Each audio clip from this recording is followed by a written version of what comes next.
She handed him a problem worth $3 billion and told the room he'd fail by Friday. He was holding a mop when she said it. What Vanessa Sterling didn't know, what nobody in that gleaming auditorium knew, was that the quiet man in the gray uniform had once reshaped entire markets before most of her executives had finished college. He'd walked away from all of it the day they put his wife in the ground, and he'd spent 4 years making sure no one would ever find him again. She wanted a spectacle. She was about to get one. If this story already has you hooked, hit that like button and drop your city in the comments. I want to see exactly how far this one travels. Now settle in. This is going to be a long ride. The conference hall on the 42nd floor of Nexus Tower smelled like money. Not in any literal sense, obviously. It smelled like whatever the cleaning crew had used on the carpets that morning, which was a lemon-scented industrial solution that Mason Cole had personally mopped into the fibers at 6:15 a.m.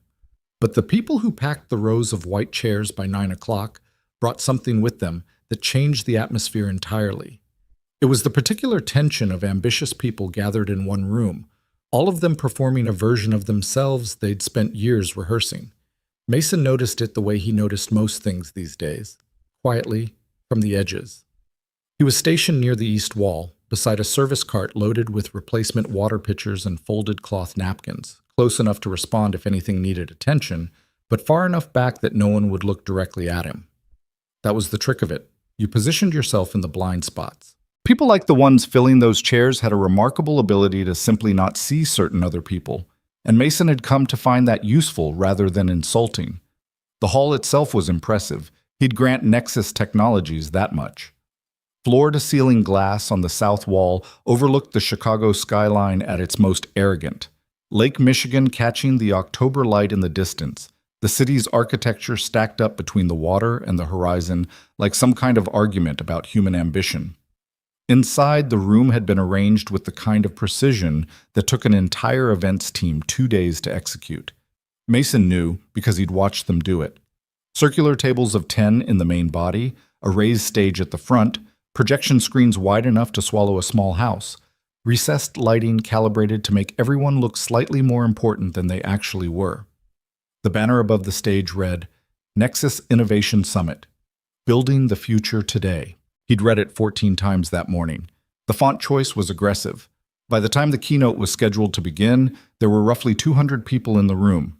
Executives in suits that cost what Mason made in 3 months. Investors who managed funds the size of small nations. Senior engineers who'd been flown in from satellite offices in 3 different time zones.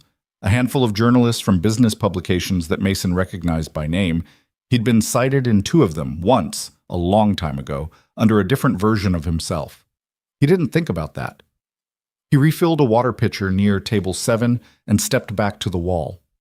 At precisely 9 a.m., Vanessa Sterling walked onto the stage, and the room responded the way rooms always responded to her, with a kind of collective attention that was hard to define but impossible to miss. It wasn't just that she was the CEO. Plenty of CEOs walked into rooms and generated nothing but polite applause. It was something in the way she occupied space. She was 30 years old, which in this industry made her either a prodigy or a cautionary tale depending on who you asked, and she moved like someone who'd spent her entire life being told she was exceptional and had decided to take that personally. She was also, Mason observed with professional neutrality, extremely good at this part of the job. "Good morning," she said, and she didn't need the microphone to carry it. "I hope everyone's had their coffee, because what I'm about to show you is going to require your full attention." Laughter, immediate and eager. A room full of people delighted to be laughing at her joke. She clicked to her first slide. Mason watched the presentation with the part of his mind he kept mostly quiet these days. It was like listening to a song you used to know the words to. Some things came back without permission. The strategic framework she was building was bold. He'd give her that. She was proposing a market expansion into 3 emerging sectors simultaneously, leveraging Nexus's existing data infrastructure to create what she was calling a convergence ecosystem. The language was confident, the visuals were polished, the delivery was nearly flawless. But somewhere around the 20-minute mark, Mason noticed something. He didn't mean to. He wasn't trying to. It just happened the way it always used to happen. his brain running the numbers in the background like it couldn't help itself, cross-referencing her model against the industry realities he'd spent a decade learning bone deep.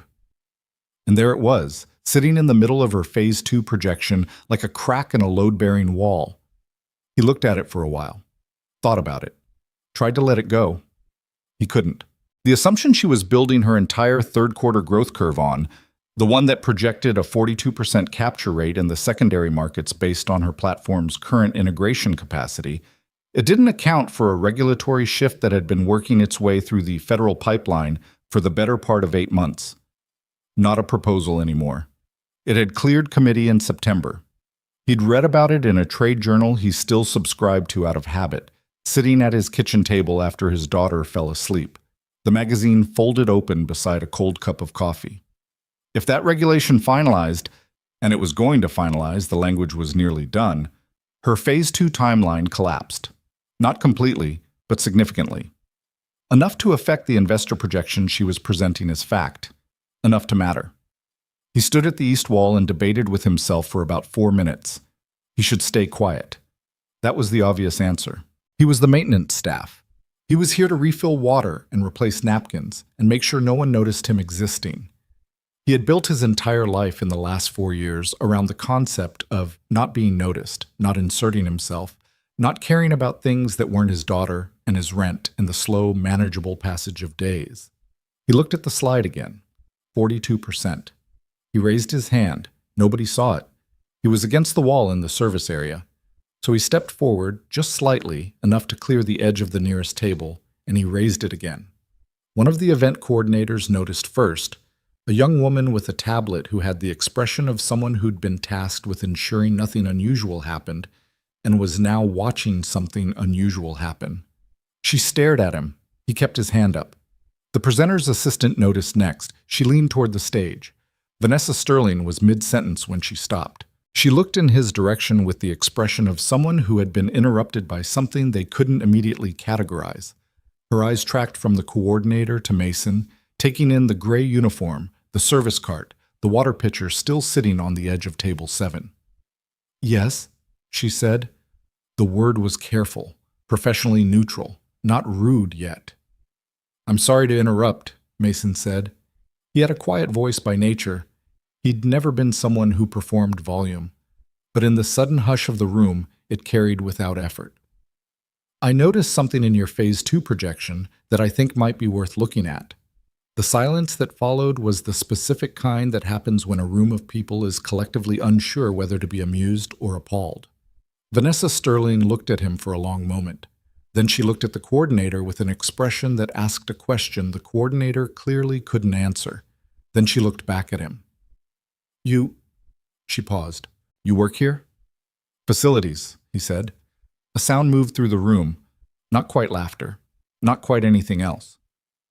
"All right," Vanessa said, and her voice had the smooth precision of someone deciding to handle a situation rather than react to it. "What did you notice?" He kept it short. He pointed to the Phase 2 slide still projected on the screen behind her and explained the regulatory issue clearly and without drama. What the regulation was, where it was in the approval process, what it meant for the integration capacity she was projecting, why the 42% capture rate was built on an assumption that was likely to become incorrect within the quarter. He spoke for approximately 90 seconds. When he finished, the room was extremely quiet. Vanessa Sterling had not moved. She was standing at the front of the stage with her clicker in one hand and her expression doing something complicated that her face was clearly not accustomed to doing. Behind her, on the slide, the 42% figure sat there looking suddenly fragile. One of the senior executives, a heavy-set man named Gerald Pratt, who'd been with the company for 11 years and had the particular confidence of someone who'd never been the smartest person in his room, but had been decisive enough that it hadn't mattered, leaned over to the colleague beside him and muttered something that produced a short, suppressed laugh. Vanessa heard it. She turned back to Mason, and something had shifted behind her eyes. Not anger, not exactly. Something harder and more deliberate than anger.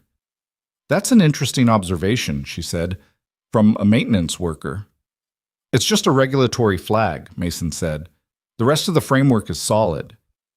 "I appreciate the input." She said it the way people say things they do not appreciate at all. Tell me, since you've apparently reviewed our strategic model during your rounds, do you have a solution or just a problem? I might have a direction, he said. A direction. She let that sit in the air for a moment. Then she smiled. It was a beautiful smile in the technical sense, white and perfect, and completely without warmth. Here's what I'd like to propose then. Since you found a flaw in a strategy that my senior team and I have been developing for 6 months, I think it's only fair that we give you the opportunity to demonstrate your own capabilities. The room felt different now, alert in a way that was slightly uncomfortable. I have a problem, Vanessa said, turning to address the broader audience, her voice lifting to include everyone. A real one. A market positioning challenge worth approximately $3 billion to this company over the next 4 years. My team has been working on it in parallel with today's presentation. She looked back at him. I'll give you 1 week. If you can present a viable solution, something my senior executives would consider genuinely workable, you can name your own reward, anything within reason. Silence. And if you can't, she paused, and the pause was deliberate, shaped. Well, we all get to move on with our day. Gerald Pratt laughed outright. A few others followed. Mason looked at her. He was aware of how he looked in this moment. The gray uniform with the small Nexus Facilities patch on the chest, the service cart behind him, the 200 people watching from their expensive chairs. He was aware of all of it, and he understood exactly what she was doing. And a part of him that he'd been trying to keep very quiet for a very long time felt something shift in his chest. All right, he said. The smile on Vanessa Sterling's face didn't change, but something behind it did. 1 week, she said. 1 week, he agreed. The rest of the conference proceeded without incident. Mason refilled water pitchers, replaced 2 napkins, and cleared a minor spill near table 3 during the lunch break. He spoke to no one. He ate his lunch. A turkey sandwich from home, wrapped in the same wax paper his daughter insisted on using because she liked the crinkle sound. In the service corridor on the 38th floor, sitting on a supply crate with his back against the wall. His phone had 12 new messages by 1 p.m. He didn't look at any of them. What he was thinking about, instead, was a specific conference room on the 14th floor where he knew from his maintenance schedule that the business intelligence team kept a shared drive with all current company data accessible to internal staff. He was thinking about the timing. He was thinking about Lily, his daughter, and her standing Tuesday-Thursday after-school arrangement with their neighbor Mrs. Hattie, which bought him approximately 2.5 hours on those evenings. He was thinking about whether he still had what it used to take. He thought he might. The word spread through the building the way words always spread, in fragments, distorted by each retelling, gaining a kind of momentum that had nothing to do with the facts. By 3 p.m., the story going around the 22nd floor was that a janitor had crashed the Innovation Summit and told the CEO her entire strategy was wrong. By 4:30, the version circulating in the executive dining room was that Vanessa had dared some random facilities guy to solve a billion-dollar problem on a bet. By the time the 5 o'clock elevator crowd was heading down to the lobby, the number had become 3 billion, and the facilities guy had apparently accepted. The consensus in all versions of the story was the same. This was going to be embarrassing, and the only real question was whether it would be quietly embarrassing or publicly embarrassing. And given Vanessa Sterling's history, it was probably going to be public. Mason Cole heard exactly none of this. He was in the parking garage at 4:55, sitting in his 2011 Honda Civic that had a heating system that worked on alternating Tuesdays, waiting for the defroster to clear the windshield before he drove to pick up his daughter from Mrs. Hattie's. Lily was 7 years old, with her mother's dark eyes and a habit of asking questions that arrived from directions Mason never anticipated. She was currently obsessed with how elevators worked, whether ants had feelings, and the specific question of why some buildings were taller than others. A conversation that had been ongoing for approximately 3 weeks without arriving at any conclusion either of them found satisfying. She was already on the front steps of Mrs. Hattie's brownstone when he pulled up, backpack hanging off one shoulder, winter coat only partially zipped despite the temperature. She had her mother's expression when she spotted his car. that particular brightness that had nothing performed about it. "You're 3 minutes late," she said, climbing into the passenger seat. "Traffic on Wacker. Mrs. Hattie says Wacker is always bad and people should just leave earlier." Mrs. Hattie isn't wrong. Lily buckled her seatbelt with the focused concentration she applied to all mechanical operations and then looked at him with the direct attention that sometimes made Mason feel like she could see through the top of his skull. "You look different," she said. "I look exactly the same." "No?" She studied him. "You look like when you're thinking about something but pretending you're not." He pulled away from the curb. "How about pasta for dinner?" "That's not a question. That's a subject change." "Pasta it is." She let it go, but he could feel her still looking at him for another block and a half. She did that. Filed things away. Came back to them later when he'd forgotten she was paying attention. She was, in ways that occasionally unnerved him, her mother's daughter. They had pasta. She told him about a disagreement with her best friend involving a disputed handball rule. He listened and asked the right questions and kept his voice easy, and they did the dishes together with the radio on. An oldies station Lily had recently decided she liked, and he read her 2 chapters of the book they were working through before she fell asleep. He sat on the edge of her bed for a moment in the dark, watching her breathe. Then he went to the kitchen, poured himself coffee he probably didn't need, and opened the cabinet above the refrigerator where he kept the notebooks. There were 11 of them. Composition notebooks, black and white, filled in his own cramped handwriting. Models, frameworks, market analyses, strategic outlines that he'd been working on in the years before everything changed, and in the strange, sleepless months after. He hadn't opened them in almost 2 years.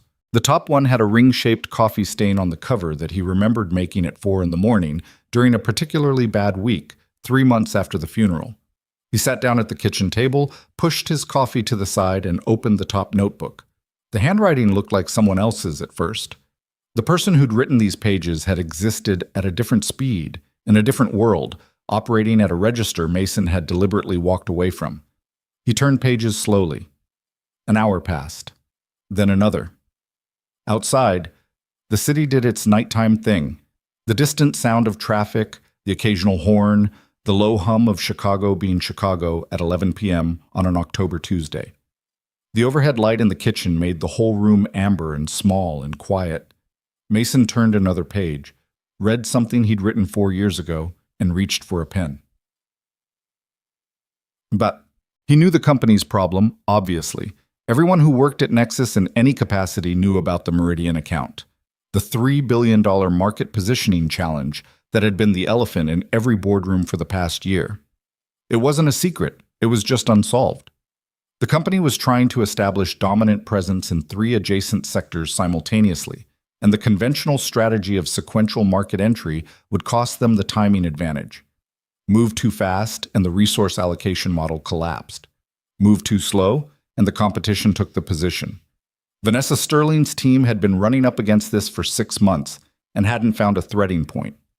Mason had actually thought about it before, not in any serious way, not with the expectation that it would ever matter, but the way he thought about a lot of things these days, in the background, without purpose, the way your brain runs over things when you're mopping a hallway and there's nothing else demanding your attention. The threading point existed.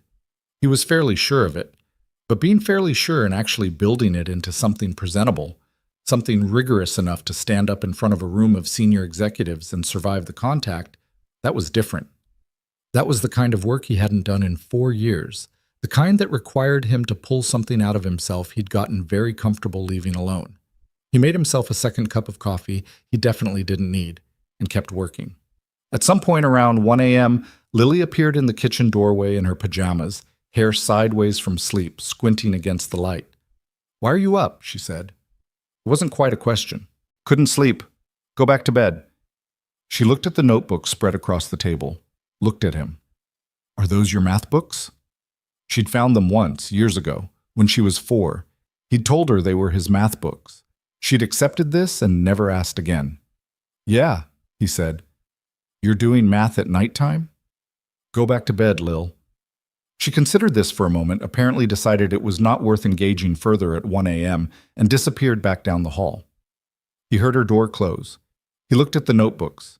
He thought about the morning, about the auditorium and the 200 faces, and the way Vanessa Sterling had smiled at him from the stage like he was a particularly manageable inconvenience. He picked up his pen. Wednesday passed, then Thursday. Mason worked his regular shifts, 7 to 4, facilities, whatever the day's maintenance schedule required. He replaced 2 ceiling tiles in the 27th floor break room, dealt with a persistent drainage issue in the 3rd floor men's restroom, and assisted with moving furniture for a small internal event that turned out to be someone's retirement party. He did all of this with his usual quiet competence, and he did not speak to anyone about anything other than the work in front of him. He was aware, in the peripheral way you become aware of things without looking directly at them, that people were talking about him. He caught fragments, in the service elevator, in the facility's locker room, in the parking garage. The entertainment value had a short half-life, but it wasn't gone yet. He was, for the moment, a character in a story the building was telling about itself, and the story's assumed ending was predetermined. He didn't particularly care about the story.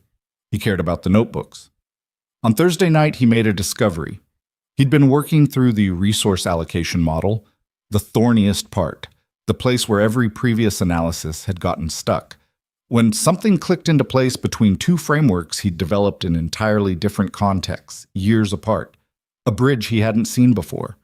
It was the kind of thing that made him sit back in his chair and stare at the ceiling for a long moment, because it either meant he'd found something genuinely elegant, or he'd been awake too many nights and his judgment was compromised.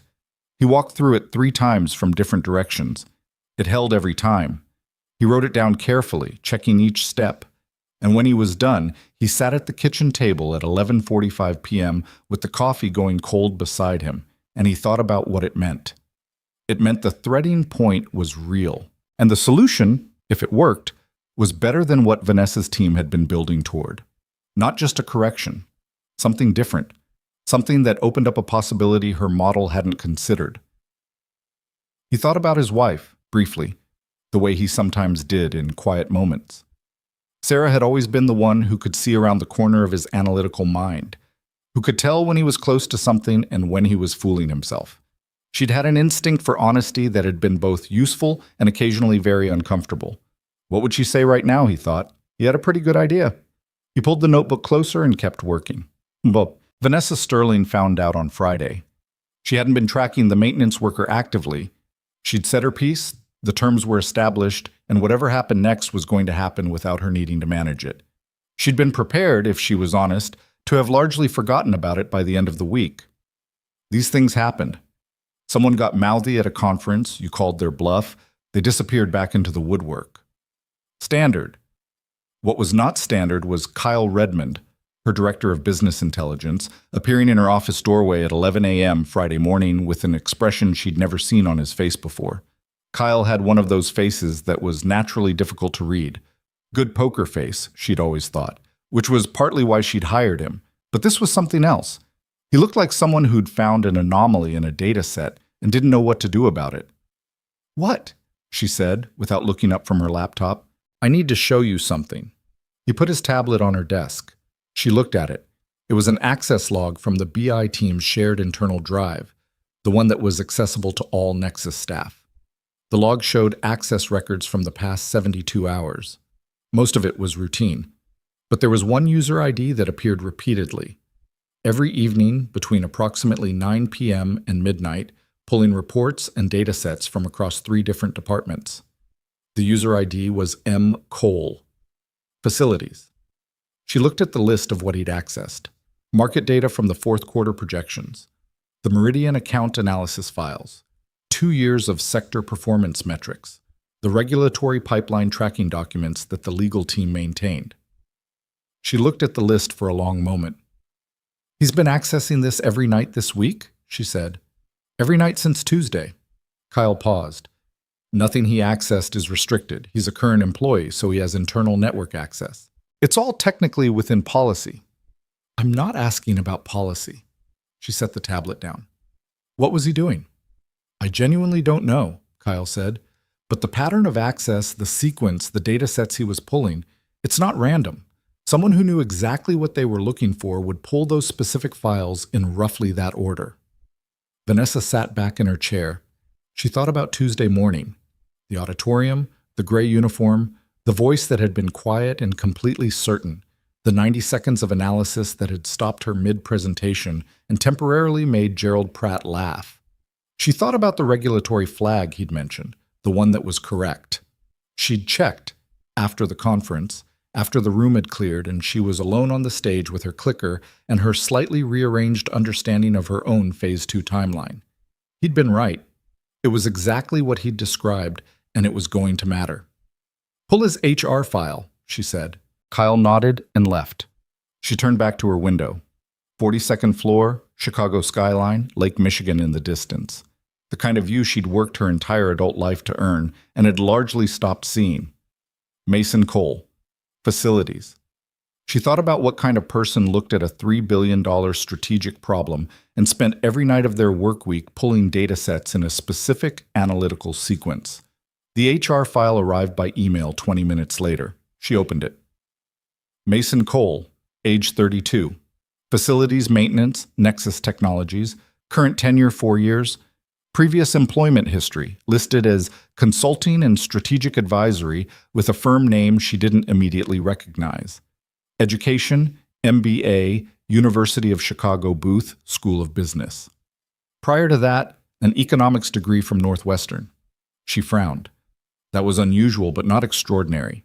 People ended up in unexpected places.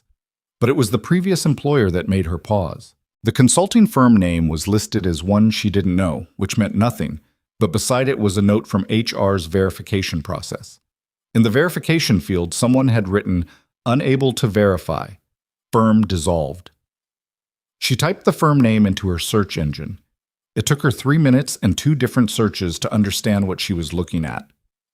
The firm had existed for 4 years, from roughly when Mason Cole would have been 24 to 28. It was small. Boutique strategy firm, not the kind of place that made a lot of noise in the mainstream business press. But it appeared in trades, in case studies, in a handful of academic citations. She found a mention in a Harvard Business Review piece. She found a reference in a Wharton case study used in MBA courses.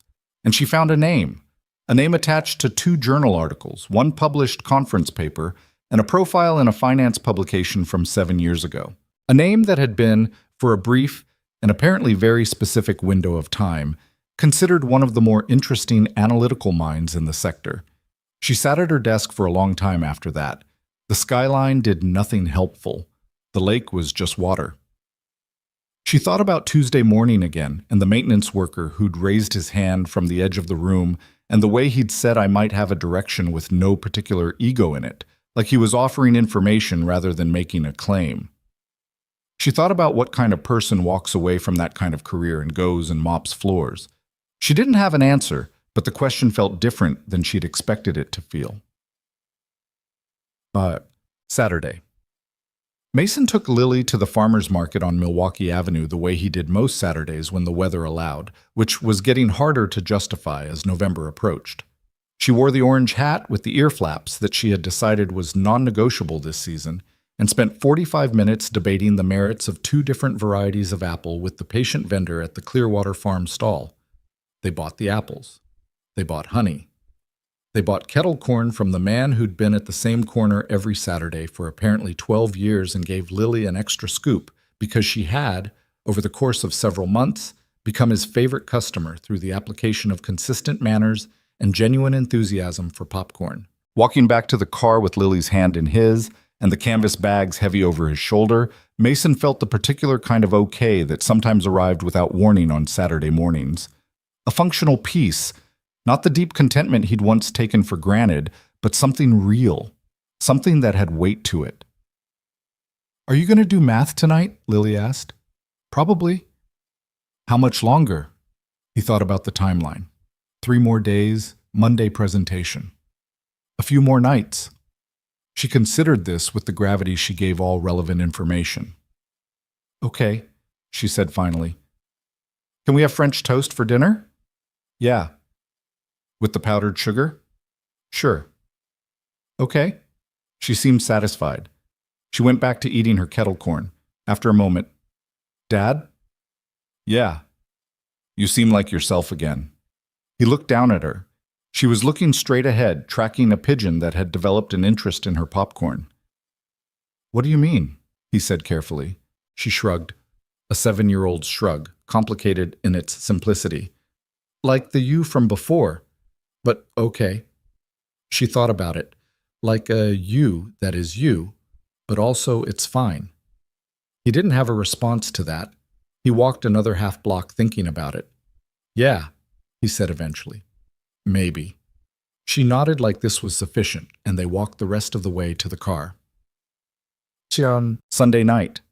The notebooks were spread across the entire kitchen table now, some of them open, some with pages folded back to specific points, coffee-ringed and dense with handwriting.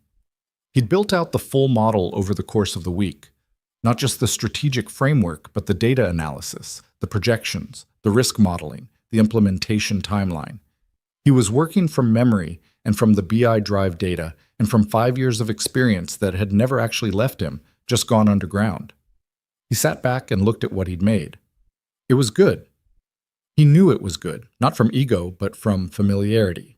He'd been in this position enough times to know the difference between a solution that worked on paper and one that would survive contact with reality.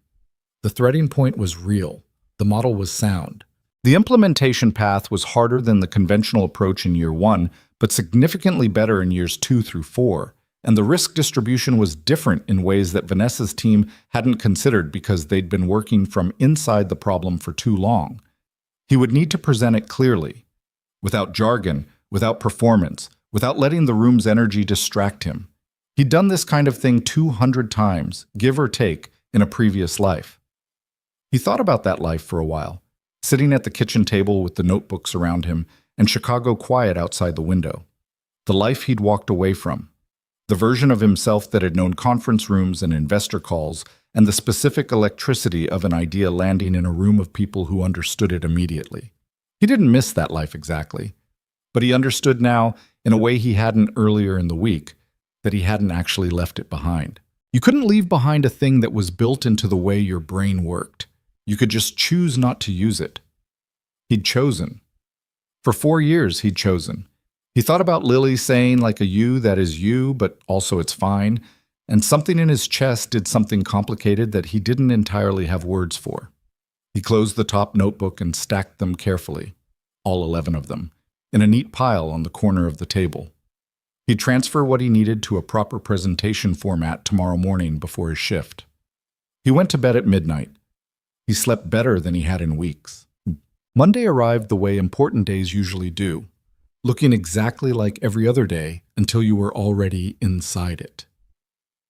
Mason woke at 5:30, made coffee, checked on Lily, still asleep, her breathing even and deep, and sat at the kitchen table with his notebooks for an hour, not working anymore, just reviewing, making sure the structure was still solid in his head, the way you run a hand along a wall you've built to check for gaps. He drove Lily to school at 7:45. She was wearing the orange hat and had remembered her homework folder for the first time in 3 consecutive days, which she reported as a significant achievement. "Are you doing your math today?" she asked at the drop-off. "Yeah." "Good luck." "Thanks, Lil." "Don't forget about French toast." He watched her walk through the school doors and then sat in the car for a moment before pulling back into traffic. He was going to walk into a room full of people who had decided in advance what the outcome of the next hour was going to be. He was going to stand in front of executives and investors and journalists and Vanessa Sterling's deliberate, controlled, cold certainty, and he was going to do the thing he'd been building all week. He thought about what he was going to say, and then he thought about his daughter walking through those school doors with her orange hat and her homework folder, and then he put the car in drive and pulled out into the Monday morning traffic of Chicago. Some things you didn't need to deliberate. You just had to show up. The auditorium on the 42nd floor had been reconfigured since Tuesday. Someone, probably events, probably under direct instruction, had arranged it differently this time.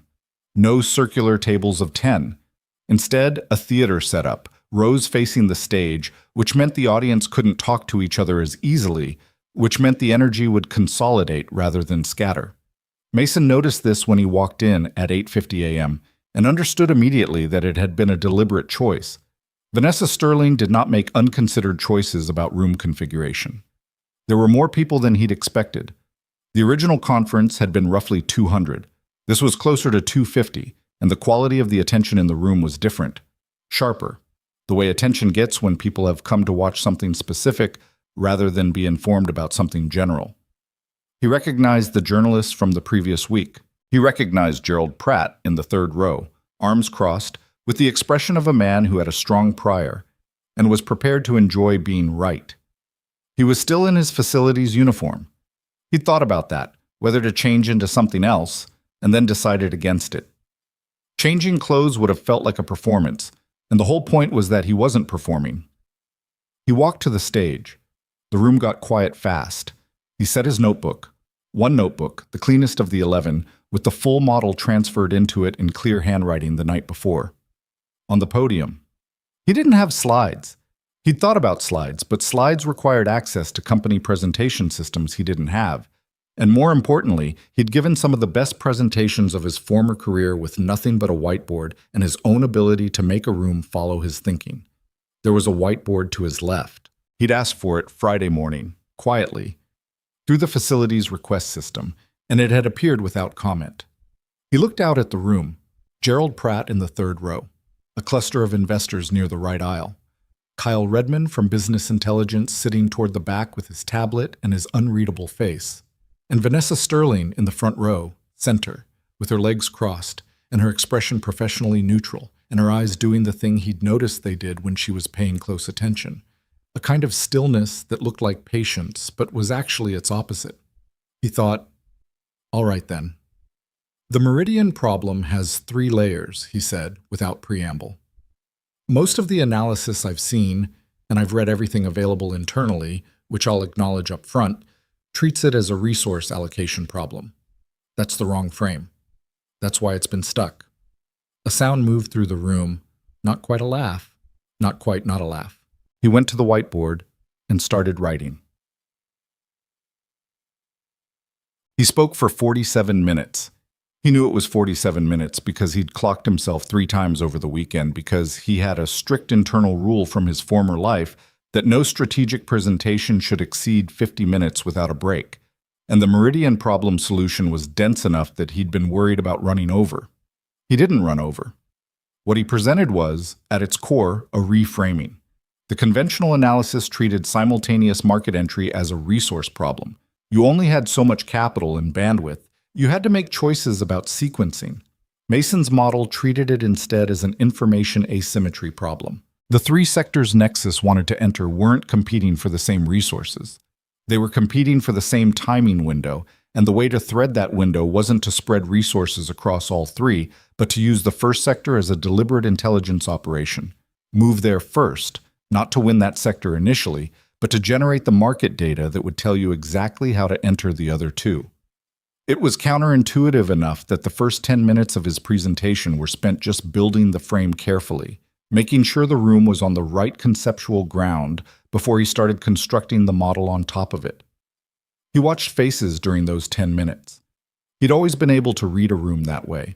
Not individual expressions, but the collective quality of attention, the way engagement felt different from politeness. The engagement came in around minute 12, when he demonstrated with 4 years of Nexus's own internal data how the proposed Phase 1 entry in the primary sector would generate specific second-order data points that were currently invisible to the company's analysis.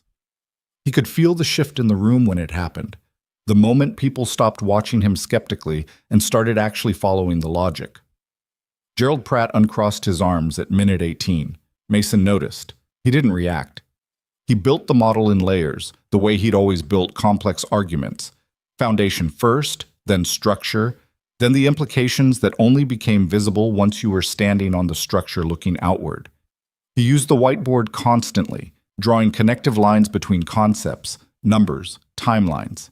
His handwriting on whiteboards had always been bad, cramped and angular, but readable if you were paying attention, and everyone in this room was paying attention. At minute 31, he got to the regulatory piece, the same issue he'd flagged in the original presentation, and showed how his model accounted for it rather than running up against it. How the specific timing of the Phase 1 entry set at a particular point in the regulatory calendar actually turned the incoming regulation from a headwind into a structural advantage, because the regulation would affect the company's largest competitor more severely due to their different integration architecture. Someone in the fourth row said, "Oh." Just that. Just a single quiet syllable, involuntary, the sound of a mind adjusting to a new piece of information. But it was loud in the silence of the room, and several people heard it, and the specific quality of attention in the auditorium changed again. Vanessa Sterling had not moved in her front row seat. Her hands were in her lap. Her expression had been neutral for 47 minutes, but Mason, who'd been tracking it the way you track weather when you're outside without a jacket, had watched something shift behind it around minute 24. He couldn't have said exactly what it was, but it was there. He finished the presentation without flourish. He didn't summarize unnecessarily, didn't circle back to his opening for symmetry, didn't end with a call to action. He stated his final point, wrote 2 numbers on the whiteboard, the projected 4-year value of the model under optimal conditions, and the more conservative estimate under adverse conditions, and then he set the marker down and waited. The room was quiet for a beat longer than he'd expected. Then it wasn't. The applause started in the middle rows, not the investors, not the executives, but the engineers and analysts and mid-level staff who'd come because they were curious and were now processing what they'd just heard. It spread outward and then forward. Gerald Pratt clapped, and Mason watched him do it, watched the slight tightness around the man's jaw that said it cost him something. He stood at the whiteboard and let the room have its moment. Then a man in the second row, one of the investors, silver-haired, the kind of calm that came from decades of watching money move, raised his hand. "I have a question," he said. "Go ahead." "The Phase 1 intelligence framework, the mechanism you're describing for extracting second-order data from the initial entry. Can you walk through the specific data architecture? Because what you're proposing assumes a collection infrastructure that I'm not sure Nexus currently has." "They don't have it currently," Mason said. "Building it is the first 6 months of Phase 1. I have a preliminary spec." He opened his notebook and began walking through it. The investor asked 4 more questions. 2 of the senior engineers asked 3 between them. Kyle Redmond, from the back of the room, asked one that was the sharpest of all, a second-order challenge to one of the risk assumptions in the Phase 3 timeline. And Mason answered it carefully, acknowledging where the assumption carried uncertainty and explaining why he'd weighted it the way he had. It went on for 20 minutes after the formal presentation ended. Through all of it, Vanessa Sterling sat in the front row and did not ask a single question. She listened. She watched. And once, at a moment when the room's attention was elsewhere, when the silver-haired investor and Mason were deep in an exchange about data architecture, Mason glanced directly at her. She was looking at him with an expression he hadn't seen on her face before. He looked away and went back to the investor's question. The room took a long time to clear. That was unusual in Mason's experience. Rooms after business presentations generally cleared fast. People had other things, other rooms, the particular momentum of corporate days that didn't allow much lingering. But this one broke into clusters, people staying to talk to each other in ways that had energy in them, and it took the better part of 30 minutes before the space approached empty. Mason packed up his notebook. He erased the whiteboard himself, old habit, working methodically from left to right. Behind him, he could hear the diminishing sounds of conversation, footsteps, the soft percussion of a room returning to its resting state. He heard the door close. He heard one set of footsteps stay. "You can leave that," Vanessa Sterling said. "Facilities will handle it." "I am facilities," he said, and kept erasing. She didn't respond to that immediately. He finished the board, set the eraser down, and turned around. She was standing about 8 feet away, which was a more uncertain distance than she usually seemed to occupy. Close enough to be direct, but not close enough to be comfortable, like she was still working out the geometry of this. "I have a question," she said. "You didn't ask any during the session." "No." She looked at him steadily. "I'm asking now." He waited. "Why did you come back?" she said. "To the conference, Tuesday. You could have just kept walking." He thought about that honestly. "I don't know," he said. "I saw the problem and I couldn't not say something." "That's not an explanation." "It's the only one I've got." She looked at him for a moment, then, surprising him, she sat down in the nearest chair, front row, slightly sideways, not her usual posture. Something about her had changed from the front row stillness of the last hour. She looked like a person rather than a position. "The regulatory flag you raised," she said. "I checked it that afternoon. You were right." "I know." "You know," she repeated. It wasn't quite an edge in her voice, more like a recalibration. "The firm you worked for before coming here, Callaway Strategic. I looked it up." He went still. "It's not easy to find," she said. "The firm dissolved, but there are traces, journal articles, a couple of citations in graduate business programs." She paused. "A profile in Structural Finance Quarterly from about 8 years ago." He hadn't thought about that article in years. He'd been 24. The journalist had been enthusiastic. He remembered thinking at the time that it was premature, that he hadn't done enough yet to be profiled anywhere. And he'd been right, and then he'd gone ahead and done more, and none of it had ended up mattering in the ways he'd expected. "That's a long time ago," he said. "It's not that long ago. You were considered—" She chose her words carefully. "There were people who thought you were going to reshape the way mid-market strategy was practiced. People were wrong." "Were they?" She looked at the whiteboard he'd just erased, still pale with chalk residue. What happened? The question landed differently than the others. More direct, the kind of direct that could be rude or could be honest depending on who was asking it and why. He looked at her for a moment, measuring something he couldn't name. "My wife died," he said. The directness of it seemed to take her slightly off balance. Whatever answer she'd been prepared for, that wasn't it. "I'm sorry," she said, and the words came out without the professional coding she put on most things. Just plain. 4 years ago, brain aneurysm. No warning, nothing that could have been caught. She was fine on a Thursday, and she was gone by Saturday morning. He said it the way he'd learned to say it, levelly, not reaching for anything in particular. "My daughter was 3. I had a firm to run and a 3-year-old who kept looking for her mother in rooms she wasn't in anymore." Vanessa didn't say anything. "I couldn't do both," he said. "Not the way both needed to be done. So I made a choice. To walk away. To be present." He picked up his notebook from the podium. Lily needed a parent who was actually there. Not there between conference calls. Not there in the margins of a career. There. So I simplified my life until being there was actually possible. And you ended up here. Nexus has good benefits and a consistent schedule. 8 to 4, no weekends unless I pick up extra shifts. Lily's in school by 7:45. I'm home when she gets out. He shrugged, something small and not defensive. "It works." Vanessa sat with that for a moment. Her hands were in her lap, and she was looking at the middle distance between them with an expression he couldn't read. Something that wasn't quite the calculation he'd come to associate with her. Something that might have been recognition. "I had no idea," she said. "When I made that challenge, no reason you would have." "I made you into a spectacle," she said, "in front of 200 people. I was trying to—" She stopped, started again. "I wanted to reestablish control of the room. What I was actually doing was humiliating someone I knew nothing about." "You were also testing whether I could back it up," he said, which was fair. "It wasn't charitable." "No," he agreed. "It wasn't that." She looked at him directly. "You don't have to be gracious about it." "I'm not being gracious. I'm being accurate." He adjusted the notebook under his arm. "You made a bad call with limited information. I've done that. Most people have.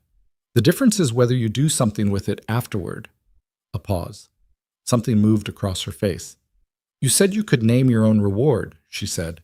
"The terms of the challenge." "I remember. What do you want?" He'd thought about this. He'd thought about it more than he'd expected to over the course of the week, in the margins of the notebook work. It was an interesting question to sit with, what he actually wanted, because for 4 years the answer had been simple: stability, time with Lily, a quiet life. But the week had done something to his sense of what the possible looked like, and he was still working out what to do with that. "I don't want anything right now," he said. "I'll let you know." That seemed to genuinely surprise her. "You don't want anything." "Not yet." She studied him. Most people would take the opportunity. I know. He moved toward the aisle. I'll be back to clean the room at 4.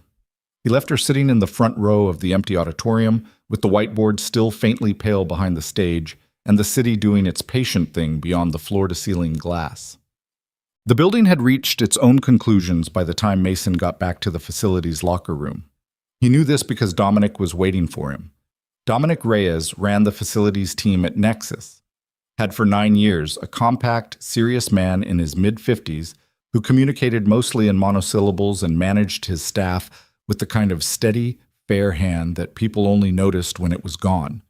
He was Mason's direct supervisor, and in the particular way of people who spent their days making large buildings function, one of the most observant people Mason had ever worked around. He was leaning against the lockers with his arms crossed, and the expression of a man who had been receiving information all morning and was still deciding what to do with it. "Well," Dominic said. "Well," Mason said. "Word's out. I figured. Jerry from Loading Dock says you solved the $1 billion thing." Dominic said $1 billion with a kind of careful neutrality, the way you'd reference something that happened on another planet. "Kyle Redmond came down here personally to tell me you had approved access to the BI drive, which I told him I already knew, which was a lie." He looked at Mason. "You have approved access to the BI drive?" "All employees do. It's in the onboarding documentation." "Nobody reads the onboarding documentation." "I do." Dominic considered this. "The investors are still upstairs, apparently. Meetings running 3 hours now." He paused. $3 billion. "The model projects higher than that under optimal conditions." Dominic was quiet for a moment. "Mason?" "Yeah." "What exactly are you doing working maintenance?" It was the most words Dominic had strung together at one time in 4 years, and it wasn't quite a question and wasn't quite an accusation. More like a statement that had a question somewhere inside it. "Good hours," Mason said. "Good benefits." Dominic looked at him for a long time. Then he pushed off from the locker and said, "That drain on the 3rd floor men's room is backed up again." "I'll get to it." "Good." He moved toward the door, then paused. "My daughter's 26. Started a job out of school that had nothing to do with what she studied. Different reasons than yours, but..." He stopped. "Anyway." He left. Mason stood in the empty locker room and thought about Lily eating her kettle corn and saying, like a you, that is you, but also it's fine, and felt the thing in his chest do its complicated thing again. He changed into his work boots and went to deal with the 3rd floor drain. But Vanessa Sterling had a headache by 2 p.m. and a meeting at 2:30 and an inbox with 47 unread messages, which was not unusual, but the quality of what was in the inbox was different from her usual Monday. 3 of the unread emails were from the investors who'd been in the auditorium. All 3 contained variations of the same message, which was that the presentation had been interesting and that they'd like to schedule time to discuss the model in more detail. One of them, the silver-haired one who'd asked the sharpest questions, had attached a single-line note at the bottom of his email. "Who is this person, and how quickly can you get him in a room with my full team?" She sat at her desk and read through the emails twice, and then sat back and stared at her ceiling, which she did not do often because she considered it unproductive, but which felt appropriate in this specific moment. She thought about the 47 minutes. She'd been in a lot of presentations. She'd given a lot of presentations. She knew the difference between someone who was good at presenting and someone who was thinking in real time, building live, working from genuine understanding rather than prepared material. Mason Cole had been doing the latter. You couldn't fake that quality. It was either there or it wasn't, and it was built from something that didn't come from last week. She thought about "my wife died" and the way he'd said it. Not for sympathy, not even particularly for explanation, just as a fact that organized other facts around it. With the same precision he'd used on the whiteboard. She thought about a 3-year-old looking for her mother in rooms she wasn't in anymore. She opened a new email and typed, "Kyle, I need everything you can find on Mason Cole's professional history. Legitimate search, nothing invasive. Whatever's in public record." She sent it and then sat with the uncomfortable awareness that she'd already spent more time thinking about a facilities maintenance worker than she'd spent thinking about the 3 investor emails combined. Her 2:30 walked in. She composed her face and got through the meeting. Kyle's research arrived at 4:45. It was more extensive than she'd expected, which meant Mason Cole's former life had more surface area than his current one suggested. Callaway Strategic Partners, the firm he'd co-founded at 23 with 2 colleagues from his Booth MBA program, had operated for just under 5 years before dissolving. In that time, it had been involved in 6 major market strategy projects, 4 of which were documented in some form in industry publications. 2 of those 4 had produced outcomes considered genuinely unusual by sector standards, results that had ended up as teaching examples in graduate business programs, which was the kind of legacy that happened to maybe 1 firm in 100. Mason Cole was cited by name in both. Kyle had also found the structural finance quarterly profile Vanessa had mentioned. She read it this time more carefully than she had on Friday. The journalist had interviewed him when he was 24. He'd been precise in the interview, slightly guarded, the kind of guarded that didn't come from arrogance, but from someone who was more comfortable with ideas than with being profiled. He'd talked about the nature of market problems, about how most strategic errors came not from bad analysis, but from misidentified frames, from treating the wrong kind of problem with the right kind of tools. He'd used a specific phrase that had apparently become mildly well known in certain circles. The frame is the first mistake. She thought about that phrase and about the first 10 minutes of this morning's presentation, where he'd told a room of 200 people that the Meridian problem had been stuck because everyone was treating it as a resource allocation problem, and that this was the wrong frame. He'd been saying that for 8 years, apparently. The profile ended with a paragraph that the journalist had clearly written with the intention of being memorable. Mason, asked where he saw himself in 10 years, had answered with the only response in the entire interview that hadn't been measured.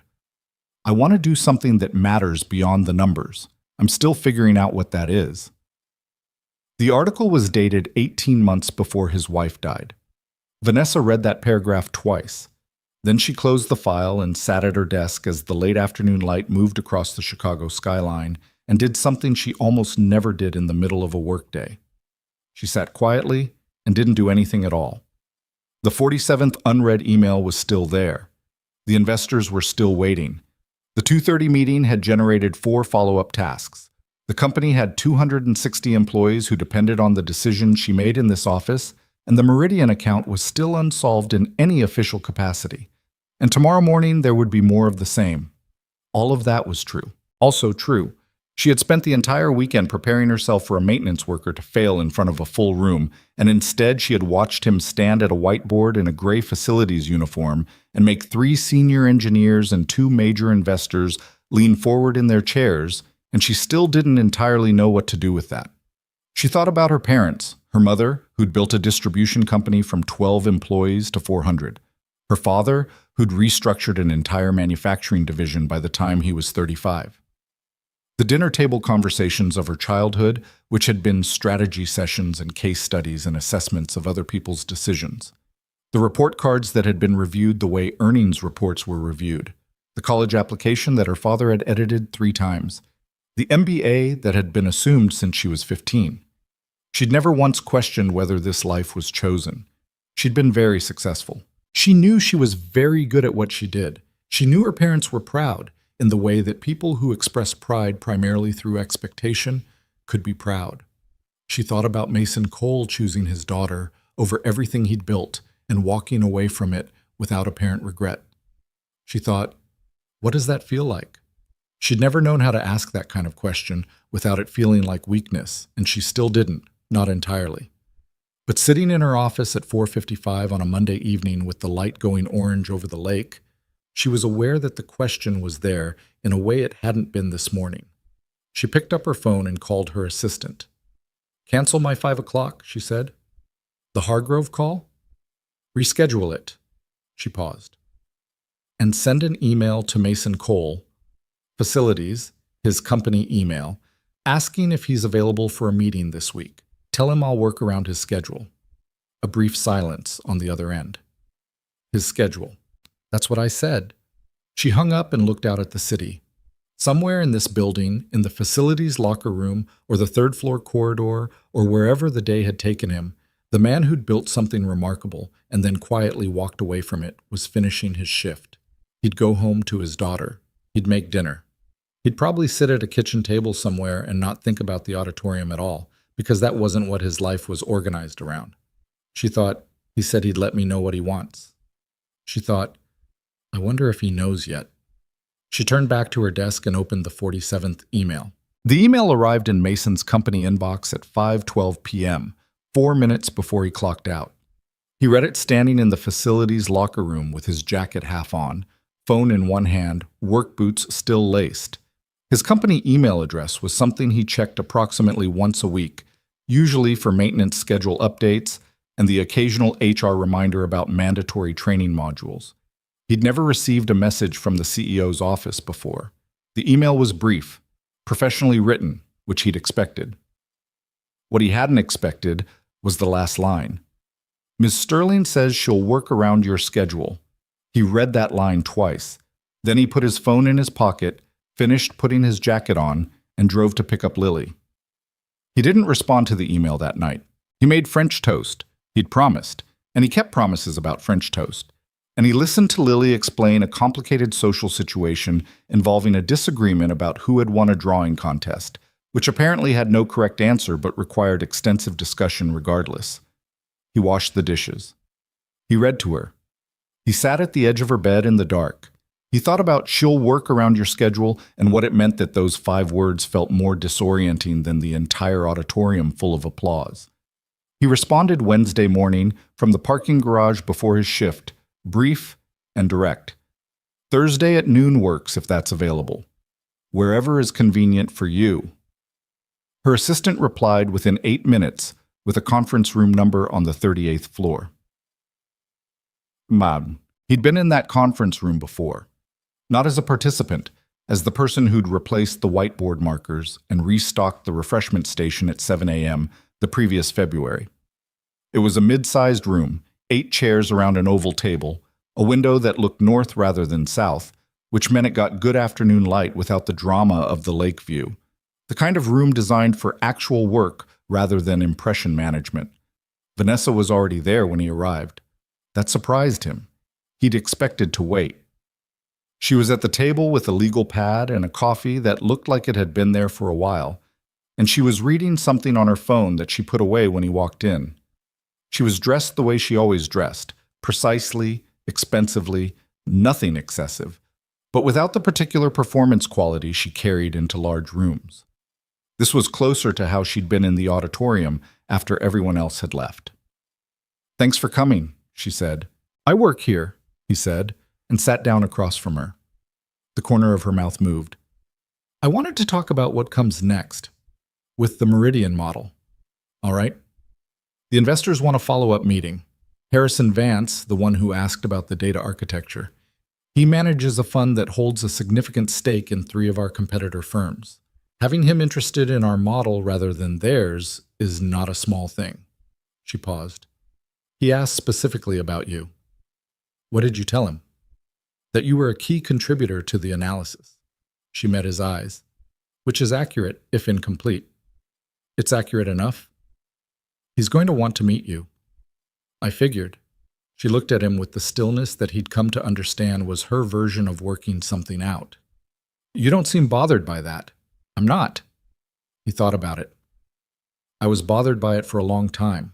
The visibility. The attention that comes when something works.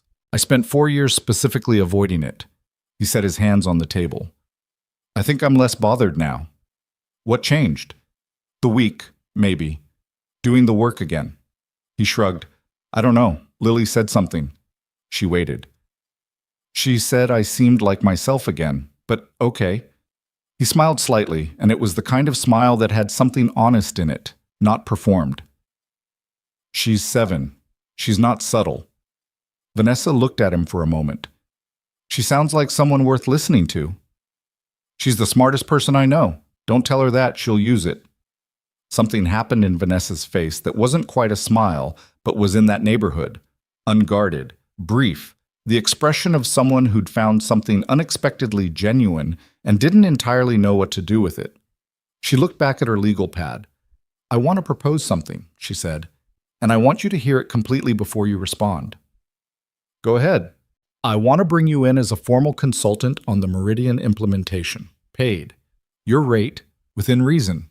You'd work with my senior strategy team, not under them, alongside them.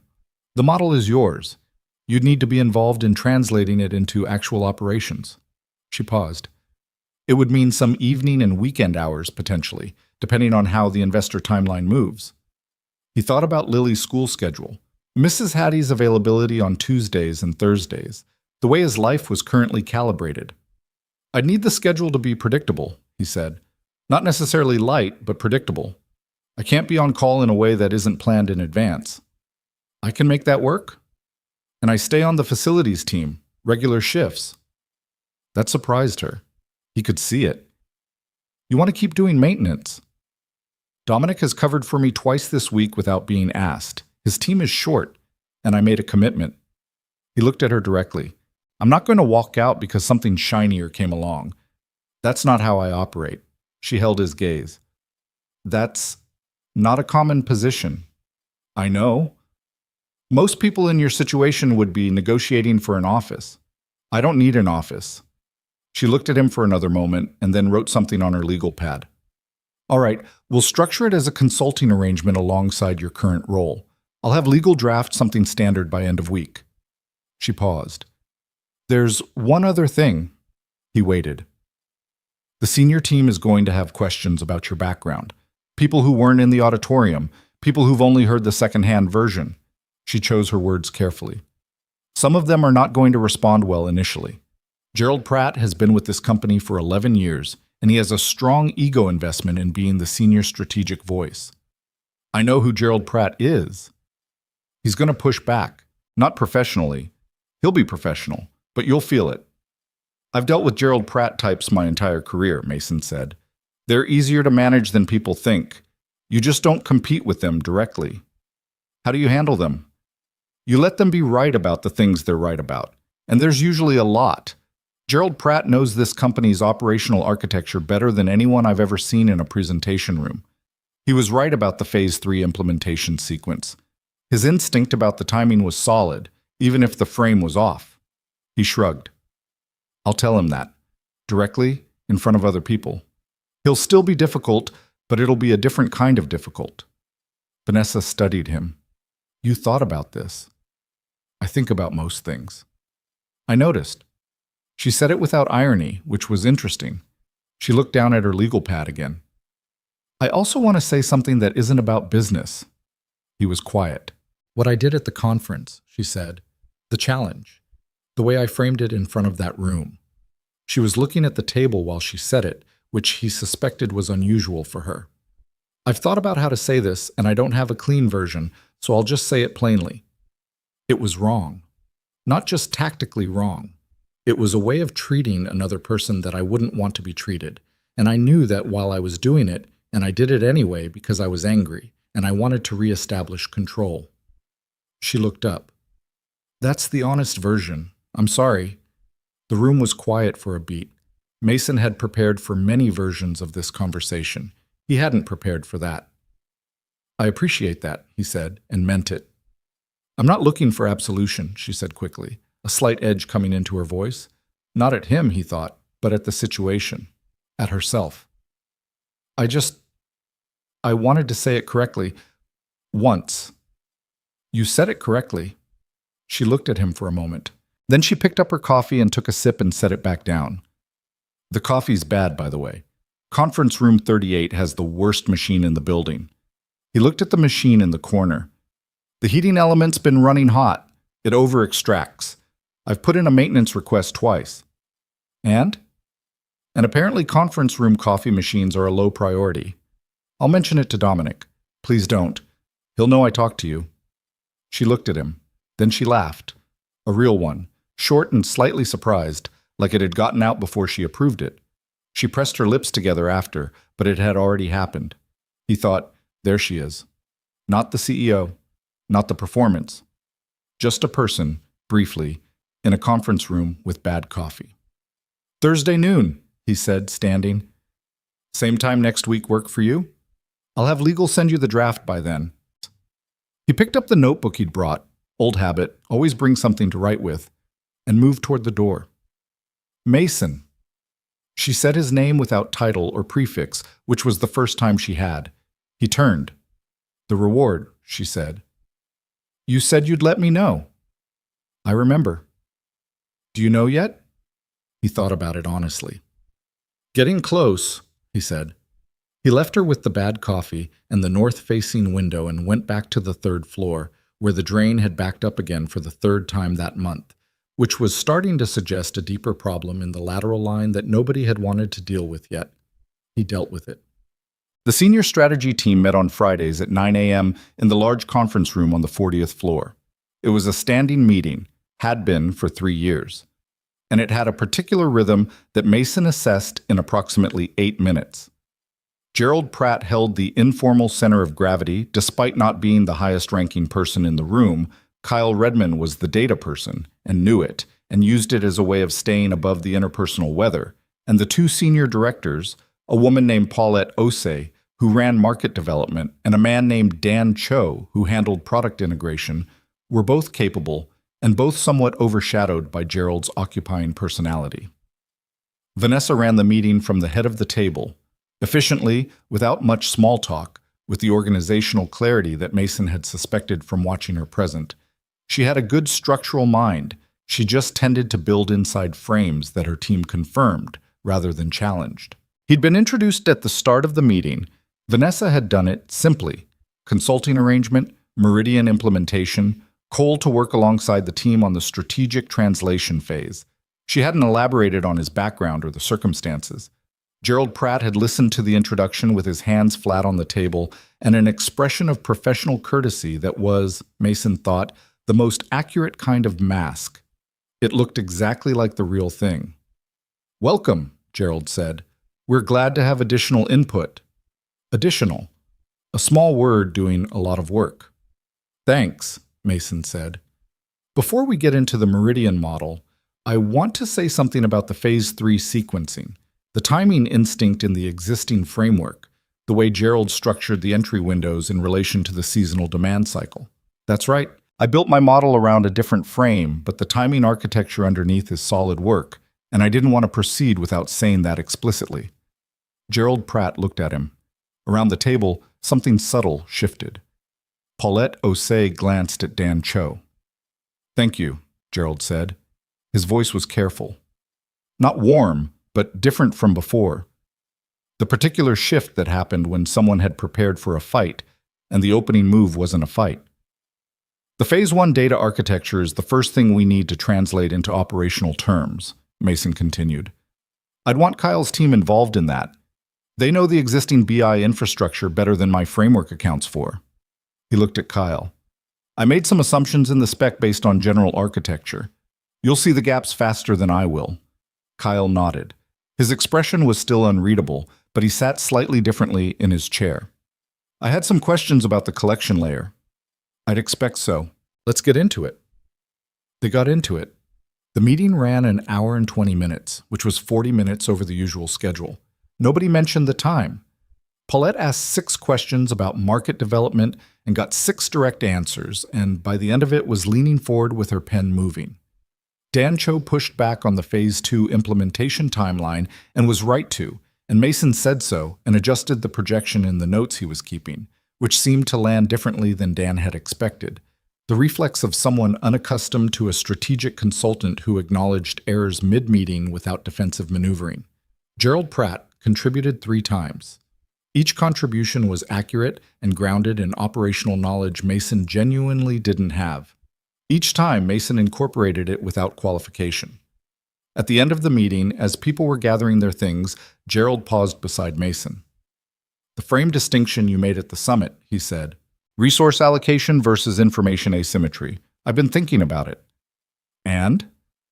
"I think you're right. I also think it maps to a problem we've had in the secondary market analysis for 2 quarters that nobody's been able to name correctly." He paused. "I'd like to talk through it separately, if you have time." "I'll make time," Mason said. Gerald nodded once and left. It wasn't warmth. It wasn't going to be warmth for a while, possibly ever. But it was something real, and Mason understood the difference. 3 weeks passed in a rhythm Mason hadn't expected. He worked his facilities shifts, 7 to 4, the building's hidden circulatory system, the things that kept 2,000 people comfortable without any of them needing to think about it. Ceiling tiles and drainage and HVAC calibration, and the particular art of not being noticed while being essential. He'd found a kind of peace in that work that he hadn't fully articulated even to himself, the satisfaction of problems that had correct solutions, of things that were broken and then fixed. On Tuesday and Thursday evenings and Friday mornings, he worked on Meridian. In a small conference room on the 36th floor that Vanessa had arranged for him, not an office, he'd declined the office, but a space with a whiteboard and a working coffee machine and reasonable quiet. He and Kyle's team built out the Phase 1 data architecture. He and Paulette worked through the market development translation. He and Dan Cho argued productively about implementation timelines in the specific way of two people who respected each other's different areas of competence. He was doing two things at once, which should have felt fragmented, and instead felt like something that had been split was quietly coming back together. Lily noticed. She didn't say anything more about it, not directly, but she was watching him the way she'd always watched him, with the patient, comprehensive attention of a 7-year-old who had learned early that adults communicated most honestly when they thought nobody was paying attention. He caught her looking at him sometimes at dinner with an expression that reminded him, with the usual sharp pang, of her mother. On a Thursday night in late November, she said, "Are you happy?" He was washing dishes. She was supposed to be drying, but had gotten distracted by a question about whether fish could feel cold, which had led to a broader discussion about cold-blooded animals that was ongoing. "What made you ask that?" he said. "You're humming." He stopped. He hadn't noticed. "I don't know if happy is the right word," he said carefully. "I feel like I'm doing things that matter. That's close." Lily considered this with the seriousness she applied to all relevant questions. "Is that enough?" "Right now it is." "Okay." She picked up the dish towel. "Dad?" "Yeah." "Does Vanessa Sterling have kids?" The question came from an unexpected direction. He turned to look at her. "Why?" Lily shrugged with the elaborate casualness of someone who'd thought about what they were going to ask before asking it. "You talk about her sometimes. When you're on the phone with the work people, her name comes up. She's the CEO. She comes up in work conversations." "Does she have kids, though?" "I don't think so. I don't know." Lily dried a plate with inefficient but genuine effort. "She should meet me." "Why?" "Because." She set the plate in the cabinet. "I'm a good judge of people." He looked at his daughter for a moment. "Where did you hear that?" "Mrs. Hattie says it about herself. I think it applies to me also." He turned back to the sink. "We'll see." "That means maybe." "That means we'll see." She seemed satisfied with this in the way she was sometimes satisfied with incomplete answers, not resolved, but filed for later retrieval. He knew from experience that later retrieval would happen when he'd fully stopped expecting it. The thing nobody saw coming was what happened in the second week of December, in the 40th floor conference room at the end of a Friday strategy session. Everyone else had gone. It was past noon, and Paulette had a lunch, and Dan and Kyle had left together talking about something in the Phase 1 data spec. Gerald had left without comment, which was his custom, though over 3 weeks the texture of his silence had changed. Less like absence and more like a particular kind of professional respect that didn't need to be spoken. Mason was erasing the whiteboard again. Vanessa was gathering her notes. "The Harrison Vance meeting is confirmed for the 14th, she said. "He's bringing 2 members of his investment team. He wants to go through the full model." "All right." He kept erasing. "Do you want me to run the presentation or support yours?" "Run it," she said. "It's your model. I'll manage the room." He thought about that. The two of them in a room with Vance's team, the division of function she was describing, her managing the relational temperature while he built the intellectual case. It was a good pairing, actually. He'd had partnerships like that before, the kind where the division was natural rather than negotiated. They were rare. "That works." he said. She was quiet for a moment. He heard her set her notebook down. Can I ask you something that isn't about work? She said. He finished erasing and turned around. Sure.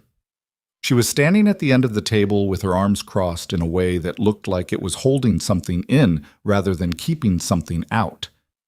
How did you do it? She said. After your wife, how do you function daily at the level you function? It was the most direct personal question she'd asked him, and it arrived without the professional coding she usually kept on personal things. She looked slightly uncomfortable about having asked it, which he thought probably meant she'd wanted to ask it for longer than today. He thought about how to answer it honestly. Badly at first, he said. The first year it was mostly just getting through the day. Lily needed things at regular intervals, which helped. Kids that age don't pause for you to fall apart, so you don't fall apart. You just keep moving and fall apart in small pieces at night when they're asleep. He paused. Then it was medium. Then it was okay. Then it was sometimes actually okay rather than just technically okay. He looked at her. It doesn't resolve cleanly. It just becomes part of the structure. You stop waiting for it to not be true. She was quiet. Why? He said. My parents have had a particular vision of my life since I was about 8 years old, she said. It came out with the directness of something that had been compressed for a while and found an opening. I've been executing that vision for 22 years. I'm good at it. I'm very good at it. But She stopped. Started again. I don't know if I'm happy, and I've recently started thinking that not knowing the answer to that question at 30 might be a problem. He looked at her. She was watching the middle distance, which he'd come to recognize as her version of saying something she wasn't sure she should say. What would you be doing, he said, if the vision wasn't yours? I have no idea. She said it simply, which was more honest than most of the things she said simply. I've never let myself follow that question far enough to find out. That's worth finding out. I know. She pressed her lips together. I know that. She picked up her notebook. Sorry. It's Friday. Don't apologize. I don't usually. I know you don't. He said it without edge. It's okay. She looked at him for a moment. The December light came in at a low angle through the north window and made the room different from how it usually was. Quieter somehow, like the light itself was paying attention. Your daughter, she said. You mentioned she's a good judge of people. She mentioned it about herself. I didn't confirm or deny. How old is she? 7. 7-year-olds don't need confirmation or denial. They just decide. Something moved across her face, and it wasn't quite a smile, but it was adjacent. The expression of someone following a thought somewhere they hadn't fully planned to go. I'd like to meet her. He looked at her. Why? Because she sounds like a person who says true things. She shrugged, slightly, just the one shoulder, a gesture that was less composed than her usual register. I could use more of that. He thought about Lily at the kitchen table the night before, earnestly explaining why ants probably did have feelings because they seemed upset when you disturbed their hills, and how this was actually sufficient evidence if you thought about it correctly. She's free Sunday afternoon, he said. If you want to get coffee somewhere with decent pastry. She's extremely serious about pastry. Vanessa looked at him. He had the distinct impression of watching someone decide something, not about him, but about themselves, about whether to allow a thing they'd been managing the distance of. I'm free Sunday, she said. I'll text you a place.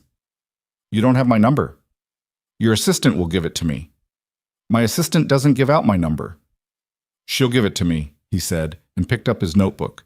He was almost at the door when she said his name. He turned. The reward, she said. The one from the challenge. You said you were getting close. He looked at her across the conference room, with the December light still doing its patient work through the window and the whiteboard still faintly pale with the ghost of the morning's work. I know what it is, he said. And? I'll tell you Sunday. He left before she could ask anything else, walked to the elevator, rode it down to the 38th floor to drop off his notebook, then down again to the main facilities corridor, where a report had come in about a malfunctioning thermostat near the east stairwell on 17. He went to fix it. He was, he noticed, humming. The coffee place was called Wren and Company, and it was on a side street off Armitage that Mason had been going to since Lily was 4 years old. It wasn't impressive by any visible measure: 12 tables, mismatched chairs, a pastry case that was replenished once in the morning, and whatever remained at 3 p.m. was whatever remained. The coffee was serious without being precious about it. The owner, a retired electrician named Phil, who had learned to roast beans at 52 as a form of structured retirement activity, and then accidentally built a business, knew Mason by name and Lily by pastry preference. Mason had chosen it deliberately. He'd thought about suggesting somewhere more neutral, a Starbucks, somewhere anonymous, and then decided that anonymous was wrong. If Vanessa Sterling was going to meet his daughter, she should meet her somewhere real. He arrived 8 minutes early, and Lily arrived 2 minutes after that, slightly out of breath from the speed at which she'd insisted on walking from the car, orange hat firmly in place. She surveyed the room with the comprehensive attention she applied to all new environments, then spotted the pastry case and made an immediate line for it. "Phil has the almond croissants," she announced. "I see that. I'm getting 2. You're getting 1. 1.5. 1, and we'll see." She accepted this negotiating outcome and pressed her face briefly against the pastry case glass in a way that Phil, behind the counter, observed with practiced affection. Vanessa arrived at noon exactly. Mason saw her before Lily did. She came through the door in a coat he'd never seen her in, charcoal wool, less structured than the things she wore to work.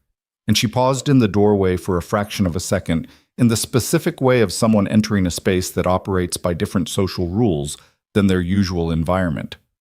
She found Mason's table, started toward it, and then Lily turned around from the pastry case. They looked at each other. Lily's assessment took approximately 4 seconds. Then she said, "You're Vanessa." "I am," Vanessa said. "You must be Lily."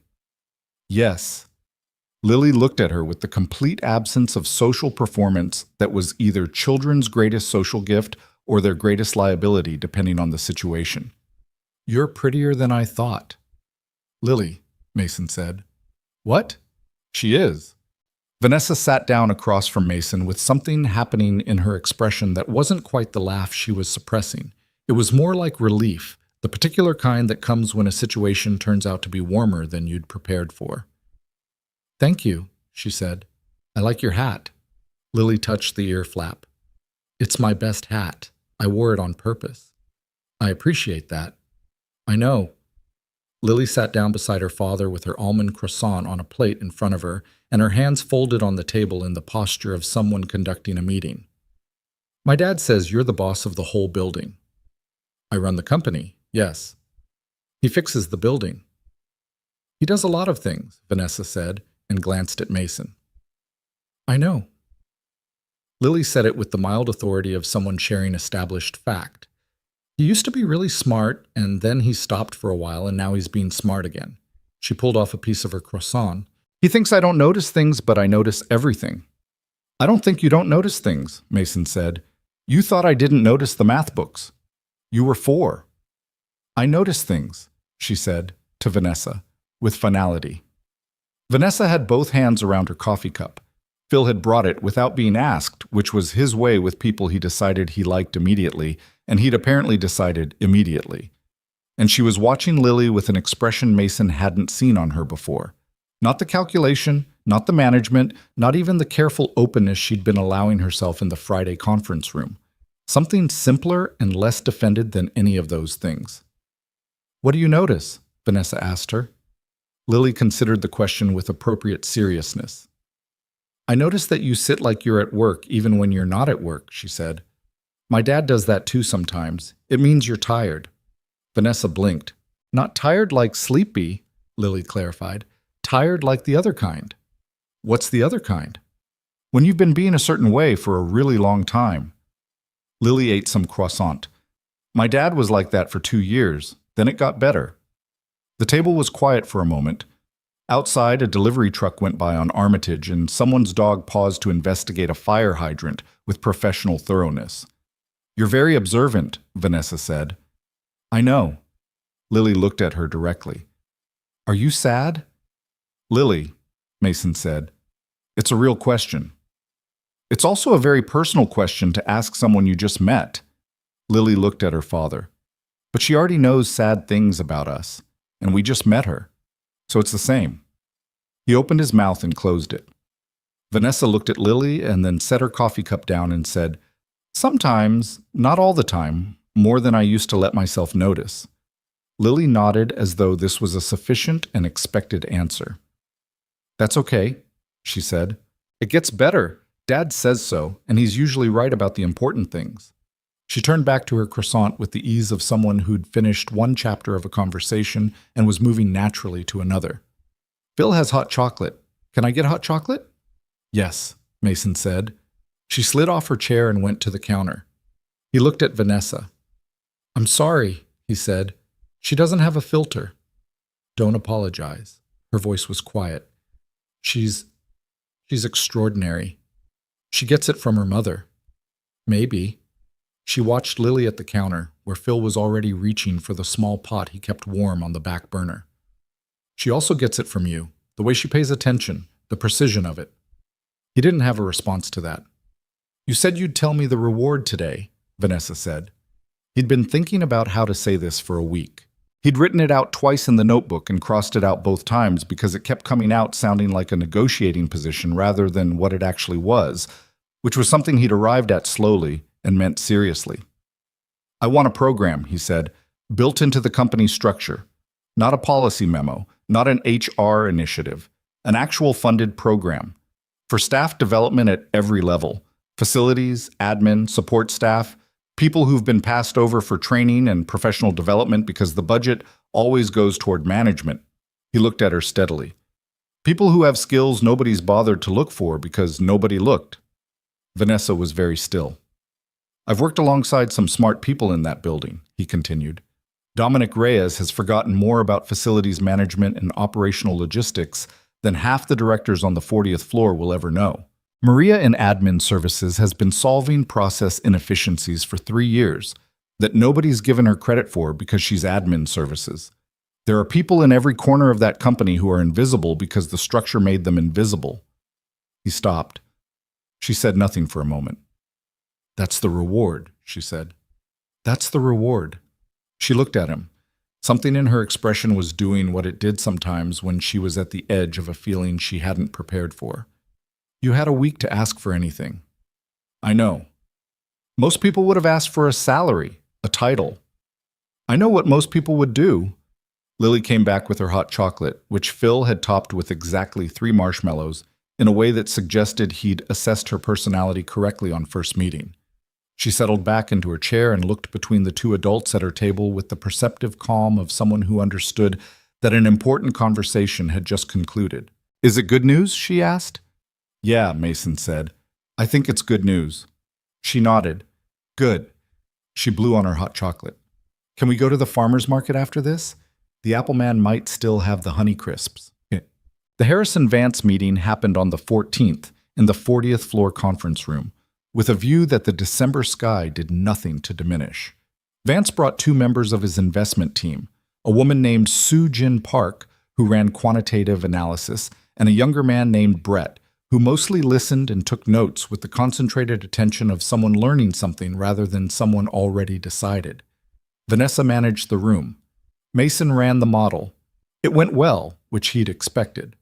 Vance was sharp and comfortable and asked the right questions from the right angles. And Soo Jin Park was the most technically rigorous questioner he'd faced since the Monday auditorium, and the 90-minute meeting turned into 2.5 hours without anyone suggesting it stop. When it ended, Vance shook both their hands and said, with the specific economy of a man who didn't use more words than necessary, "This is the most interesting afternoon I've had in 6 months. Let's talk about next steps next week." After they left, Mason and Vanessa sat in the conference room for a moment in the particular quiet that followed intense, sustained work. Good meeting, he said. It was a very good meeting. She looked at the table, still covered with papers, and then looked at him. You know what Vance's fund involvement means for the company? Stability in the Phase 2 timeline. More than that, it's validation. Other investors follow Vance. He's a signal. She leaned back in her chair. My parents have been watching this company since I took over at 27. My father thinks I moved too fast. My mother thinks the Meridian strategy is overambitious. She said it without resentment, just plainly. After today, it doesn't matter what they think. He looked at her. Does that feel like relief? She thought about it. It feels like something I've been waiting to feel for 3 years, she said, which is almost the same thing. Almost, he agreed. Mason. She said his name the same way she had the first time, without title, without prefix, just the name. The program you asked for. I've been talking to finance about structure. He hadn't known she was moving on it already. And? It's fundable, not as a line item, as a foundation within the company with its own governance. Employees can apply for professional development grants, training programs, certification support.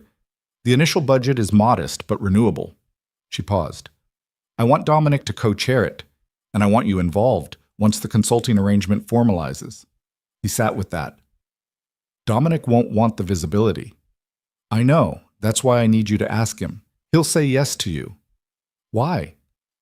Because he respects you, and because you'll ask him the right way. She looked at him with the directness that he'd come to appreciate as one of her actual qualities, the thing underneath the performance. You do that. Ask people things in a way that makes them feel like they're capable of it. You did it with the strategy team. You did it with Gerald Pratt. Gerald came around because he's actually good at his job and someone finally acknowledged it.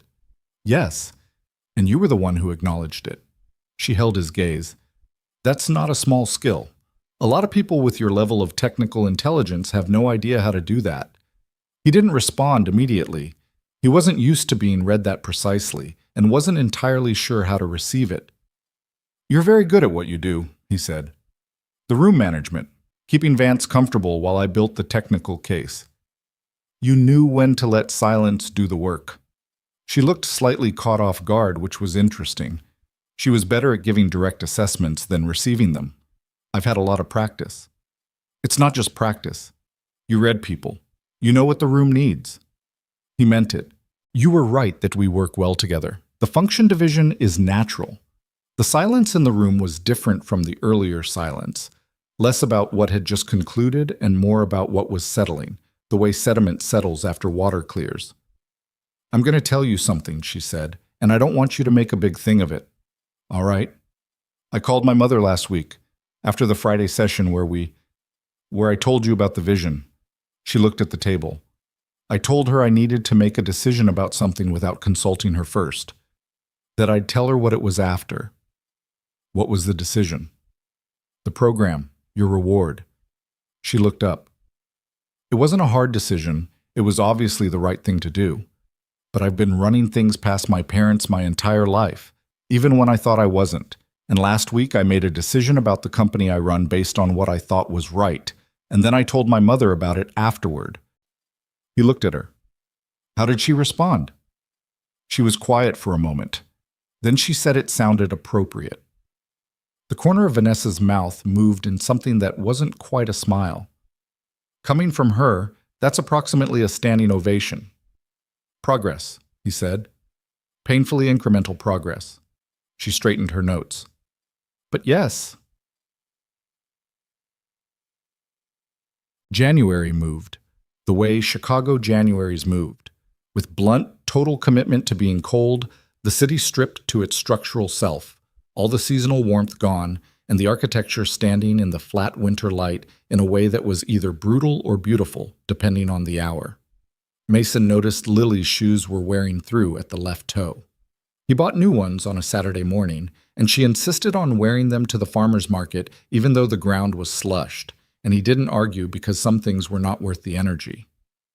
The Apple Man was still there, which Lily had predicted because Apple men are committed, which was her current theory about farmers' market vendors, and which Mason had no data to refute. On a Tuesday evening in mid-January, he was reviewing Phase 2 implementation notes at the kitchen table when his phone rang. Not a text. An actual call, which was unusual enough that he looked at the screen before answering. Vanessa. He answered. It's 9:30. I know what time it is. Her voice was different. Not upset. Something else. a quality he associated with the Friday conference room, the uncoded version of her. I have a problem, and I'm not sure it's a work problem. He set down his pen. Tell me. My father called today. He wants to meet about the Meridian strategy. He has opinions, which he always has, but specifically he has an opinion about the Vance partnership and about, she paused, about you, about me, about the fact that I brought in an outside consultant without running it through the board advisory structure.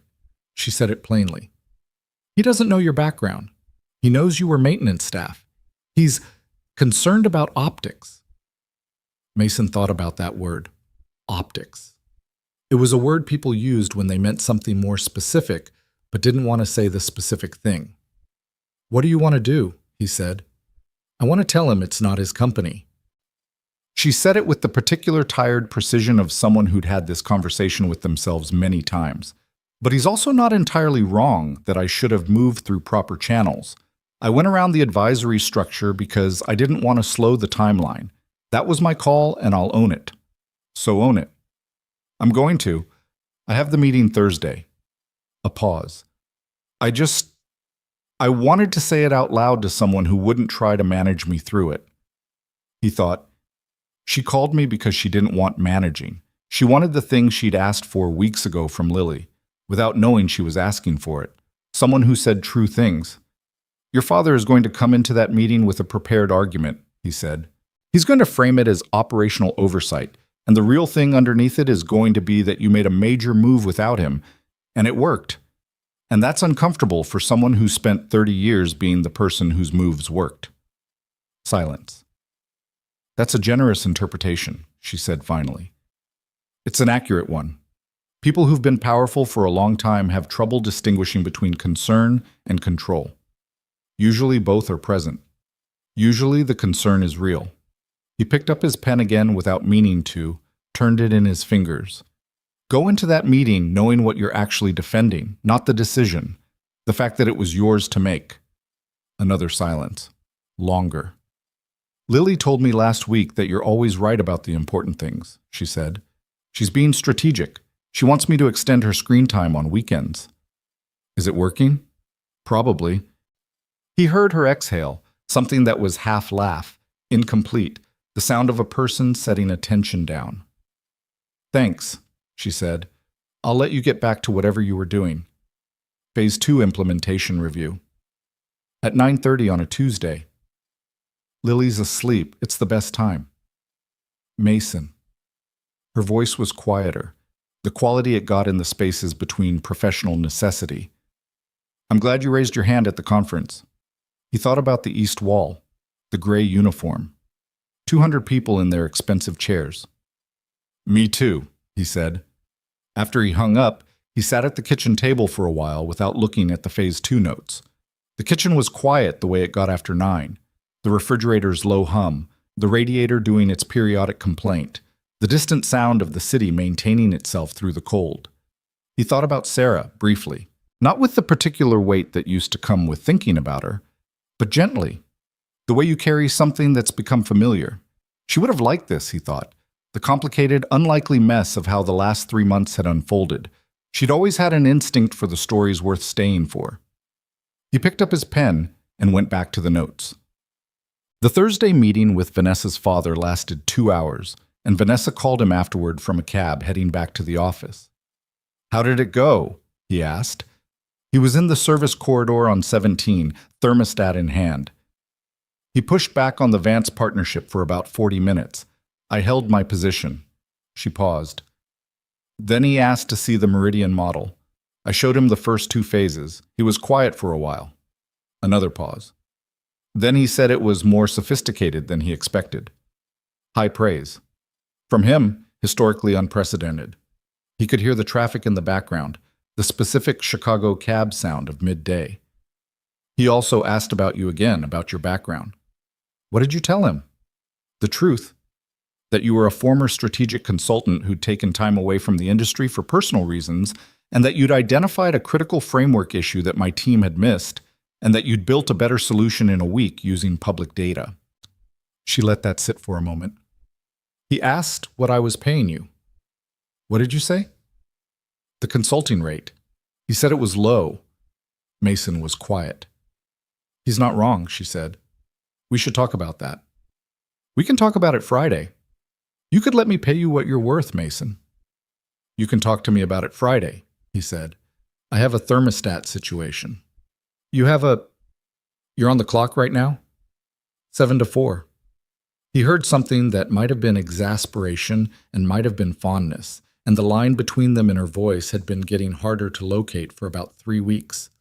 Friday, she said. Friday. The program launched in February.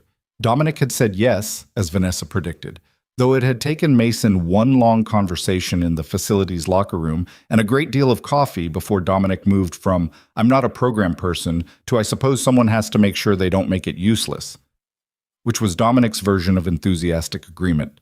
The first cycle accepted 12 employees, 2 from facilities, 3 from admin services, 1 from the mailroom, a 24-year-old named Darius who had apparently been running informal process optimizations for building-wide package logistics on his own initiative for 8 months without anyone noticing. Maria from admin services applied for a project management certification she'd been postponing for 3 years because there'd never been budget for it. Mason sat on the selection committee with Dominic and Paulette Osei, who had volunteered for the role with the specific energy of someone who understood what it was actually for. The committee meetings were on Thursday evenings. They were, without question, the best meetings Mason attended in any given week. Vanessa didn't sit on the committee. That had been her choice. She'd said she didn't want her presence to change the dynamic, which Mason thought was exactly right and said so. But she got the reports, and on the Friday after the first selection was finalized, she'd come to his small 36th floor workspace and read through the 12 names without speaking. And when she looked up, she had the expression she sometimes got that was impossible to categorize, but unmistakable once you'd seen it. Something that lived in the territory between satisfaction and grief. The specific feeling of understanding too late what something was worth. Darius in the mailroom, she said. Yeah. 8 months? 8 months. Nobody asked. She set the report down carefully, like it required some handling. I walked past that mailroom every day. I know. I didn't. No, he said gently. But you're doing something about it now. She looked at him. The December conference room light had given way to February light, different in quality, grayer, and more honest. You could have been angrier about this, the way the company operates, the way She stopped. Would anger have helped anything? No.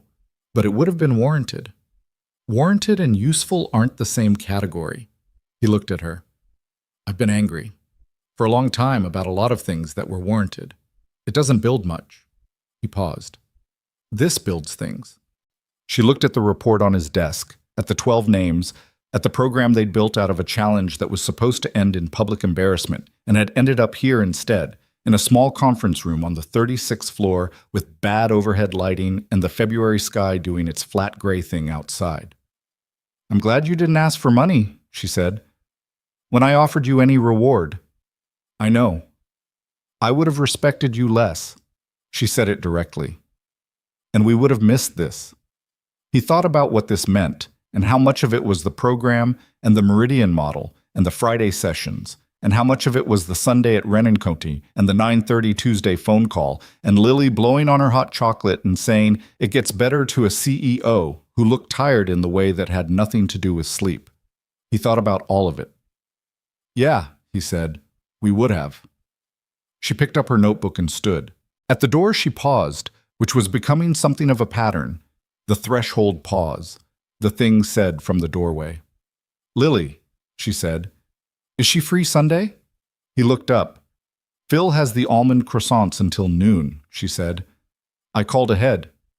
He looked at her for a moment, at the February light and the notebook under her arm, and the expression on her face that had something unguarded in it, the version of Vanessa Sterling that appeared in the spaces between the performance, the one that said things like, I might be sad, and it would have been warranted, and had laughed in a conference room and called at 9:30 on a Tuesday, because she needed someone who wouldn't manage her through it.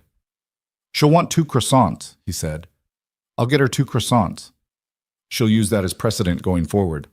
Good, Vanessa said. People should have things to count on.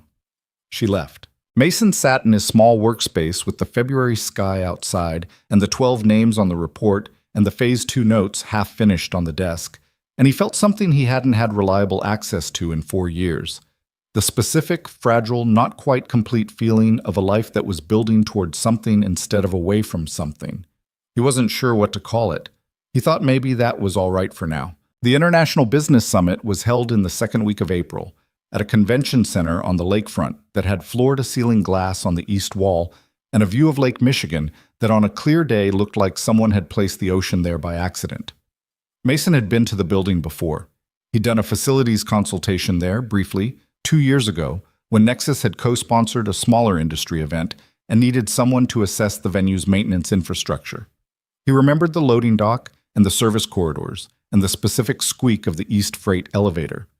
He did not remember the main hall looking like this: 1,200 seats, a stage wide enough to land a small aircraft, the kind of production setup that came with its own crew and its own particular species of controlled chaos in the hours before doors opened.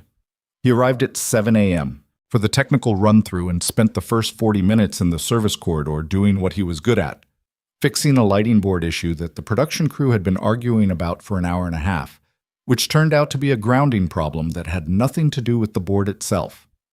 The lead technician, a woman named Greta, who had the compressed energy of someone running on expertise and insufficient sleep, watched him trace the problem to a junction box behind the stage left wall and then fix it in 11 minutes.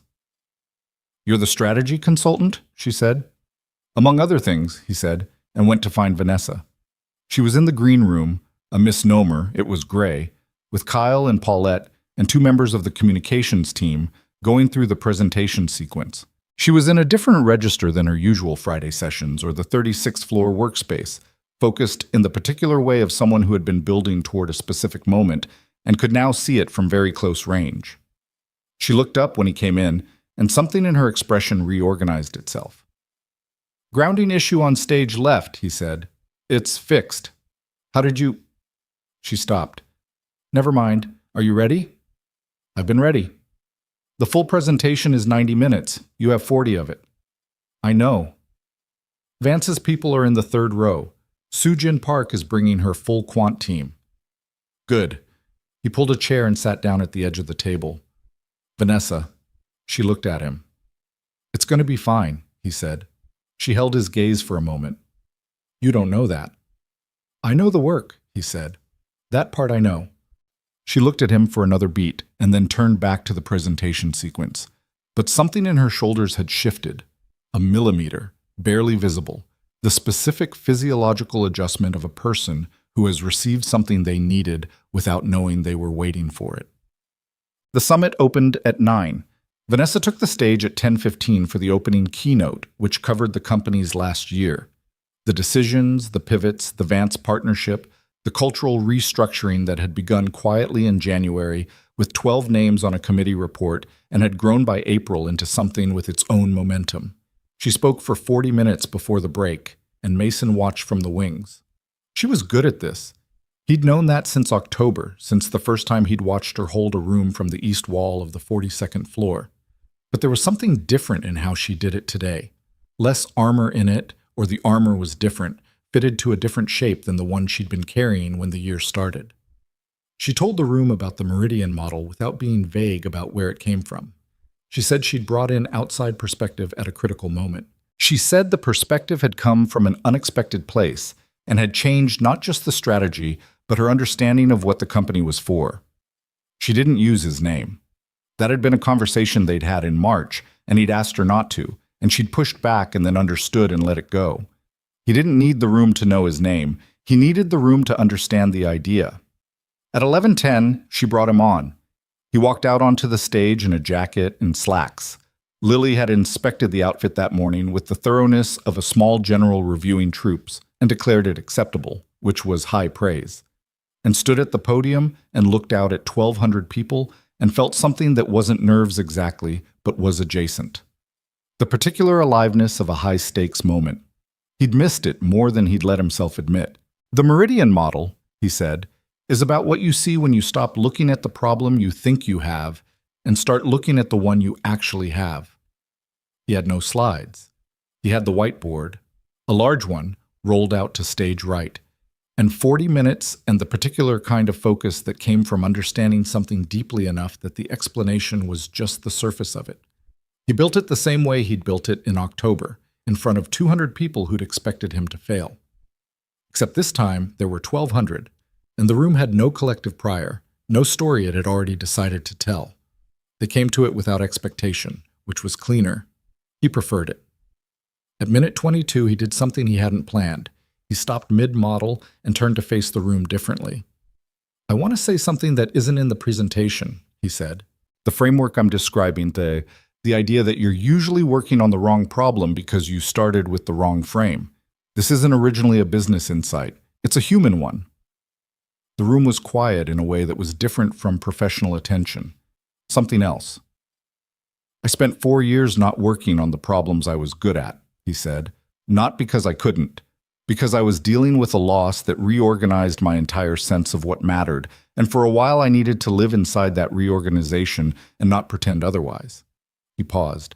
"I went and did work that was simple and physical and didn't ask anything from the parts of me that were grieving, and I don't regret it. I needed that time. My daughter needed that time. Some things take the time they take, and there's no efficient version of it." The silence in the hall had a different texture now. 1,200 people, some of them with their own losses, their own reorganizations, their own years of operating inside reduced versions of themselves. "What I didn't expect," he said, "was that the work I'd been avoiding would still be there when I came back to it, that the capacity doesn't expire, that the insight you had at 25 is still valid at 32, just different, grown over with experience in a way that actually makes it better." He looked out at the room. "The frame I was missing wasn't in the business model. It was in my own life. I was treating my grief as an interruption to my real story instead of understanding that it was part of the story, that it had changed me in ways that made the work better, not worse." He stopped. "I don't know who in this room is running from the problem they're actually having, but I'd guess there are a few of you. And I'd say, the frame is the first mistake. Look at the actual problem. It's usually survivable. And working on the real one is the only way anything gets better." He turned back to the whiteboard. "Anyway," he said, "phase 2. Someone in the 4th row laughed, and it was the warm kind, and then the room was back and he finished the model in the remaining 18 minutes, and it landed exactly the way he'd built it to land." The reception afterward was the kind of event Mason usually navigated from the edges, which is where he went instinctively. He had a glass of water, not wine. He was thinking clearly and wanted to stay that way. And he stood near the east wall of the reception hall and watched the room organize itself. Harrison Vance found him inside 7 minutes. "The frame speech," Vance said without preamble. "Did you plan that?" "No." "Good. Planned vulnerability reads differently." He stood beside Mason, also looking at the room rather than at him, which Mason had noticed was how Vance conducted the conversations he actually meant. "I'm going to tell you something I tell very few people." "All right." "The model is excellent. You know it's excellent. I'm not here to tell you the model is excellent." He swirled his glass. "I'm here because the way you and Sterling work together is unusual. I've been in this business for 31 years, and I've seen a lot of partnerships between analytical minds and organizational leaders. Most of them are transactional. One person provides the insight, and one person delivers it, and the division is clean, and usually one of them resents the other within 18 months. Mason said nothing.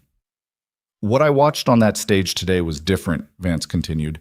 "She set up the room, and you built the case, and neither of you was deferring to the other. That's rare. That's the kind of thing that sustains over time." He glanced at Mason sideways. "Are you staying?" "At Nexus?" "In the work, consulting, full-time, however it's structured. Are you staying?" Mason thought about the question honestly. Not the answer he'd give a room, not the answer that sounded considered. The actual answer. "Yeah," he said. "I think I am." Vance nodded once. "Good." He moved away into the room and was absorbed into it. Mashamt. Vanessa found him 20 minutes later, also gravitating toward the east wall, which he'd noticed was her move in large rooms. She managed them brilliantly, but rested at the edges. They stood beside each other without immediate conversation, watching the room, and it was the comfortable kind of silence that doesn't need to be filled. "Vance talked to you," she said. "Briefly." "What did he say?" "He said the model is excellent." She looked at him sideways. "That's not all he said." "He said some other things." She waited. He didn't elaborate. She let it go, which was one of the things he appreciated about her now. She knew when to wait. "The frame speech," she said. "I didn't know you were going to do that." "Neither did I. It was the right call." "You're not upset I went off script?" "It was your script." She paused. "And it was true. The room knew it was true." She was quiet for a moment.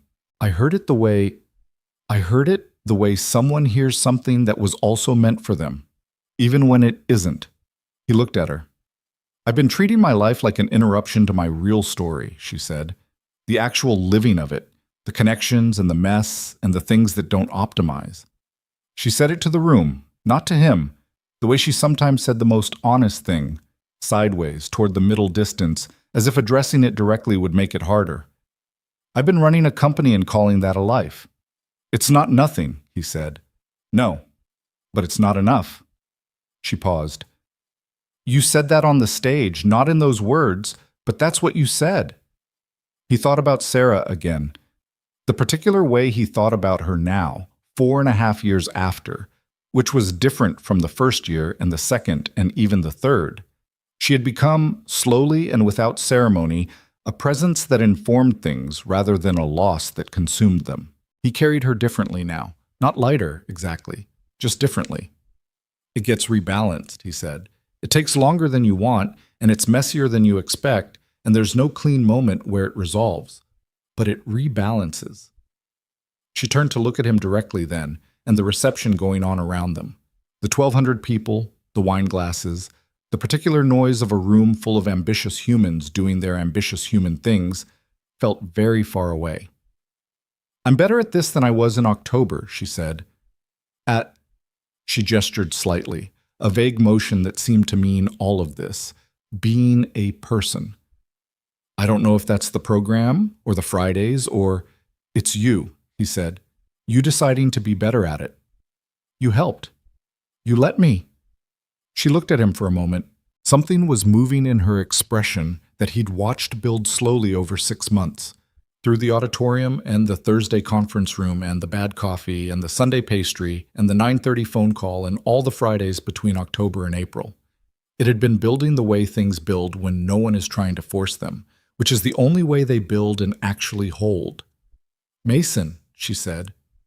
"Yeah. My father wants to have dinner with both of us." She said it carefully. "Not a business dinner, the other kind." He looked at her. "Both of us." "Both of us." He said, she paused.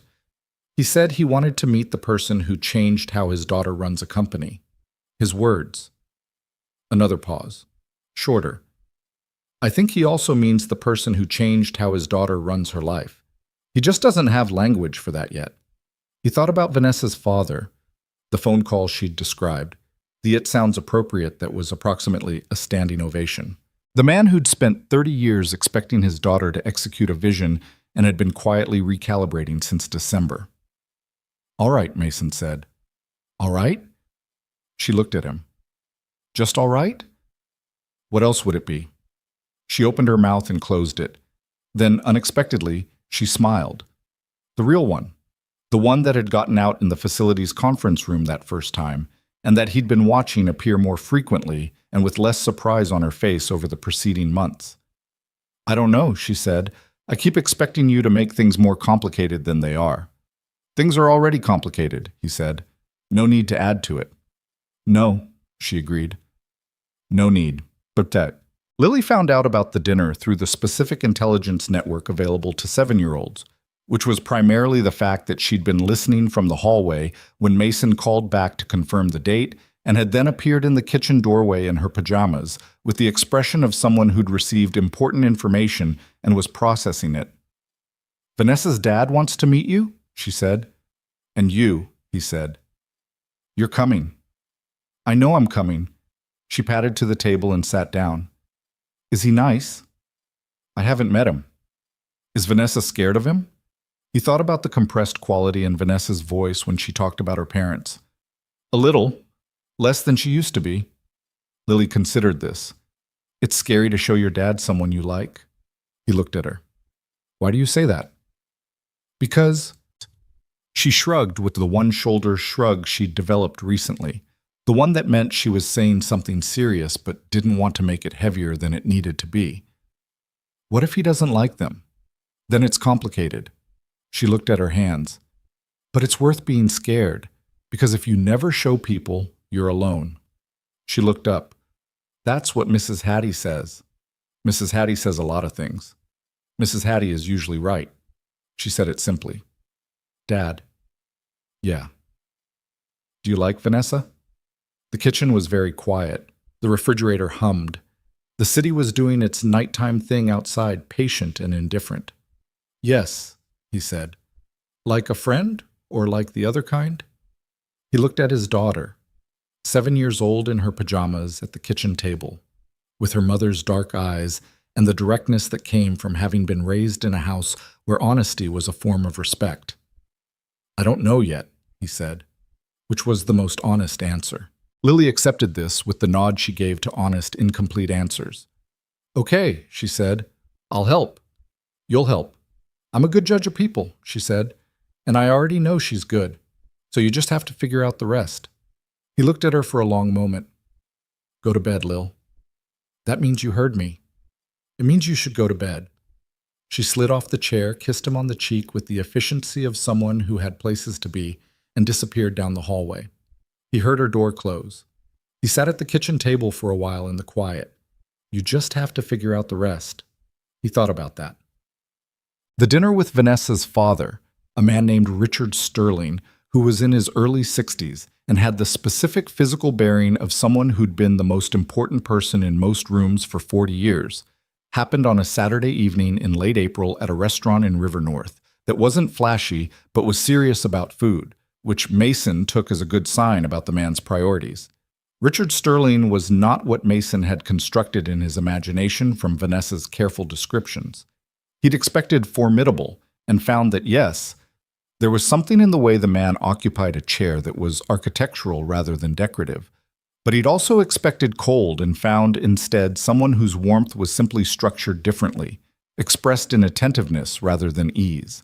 He asked Mason 2 questions about the Meridian model in the first 15 minutes that were the sharpest 2 questions Mason had received since Sujin Park's quant team, and when Mason answered them directly and without deference, Richard Sterling settled back in his chair with an adjustment so slight it was almost invisible, and the quality of the dinner changed.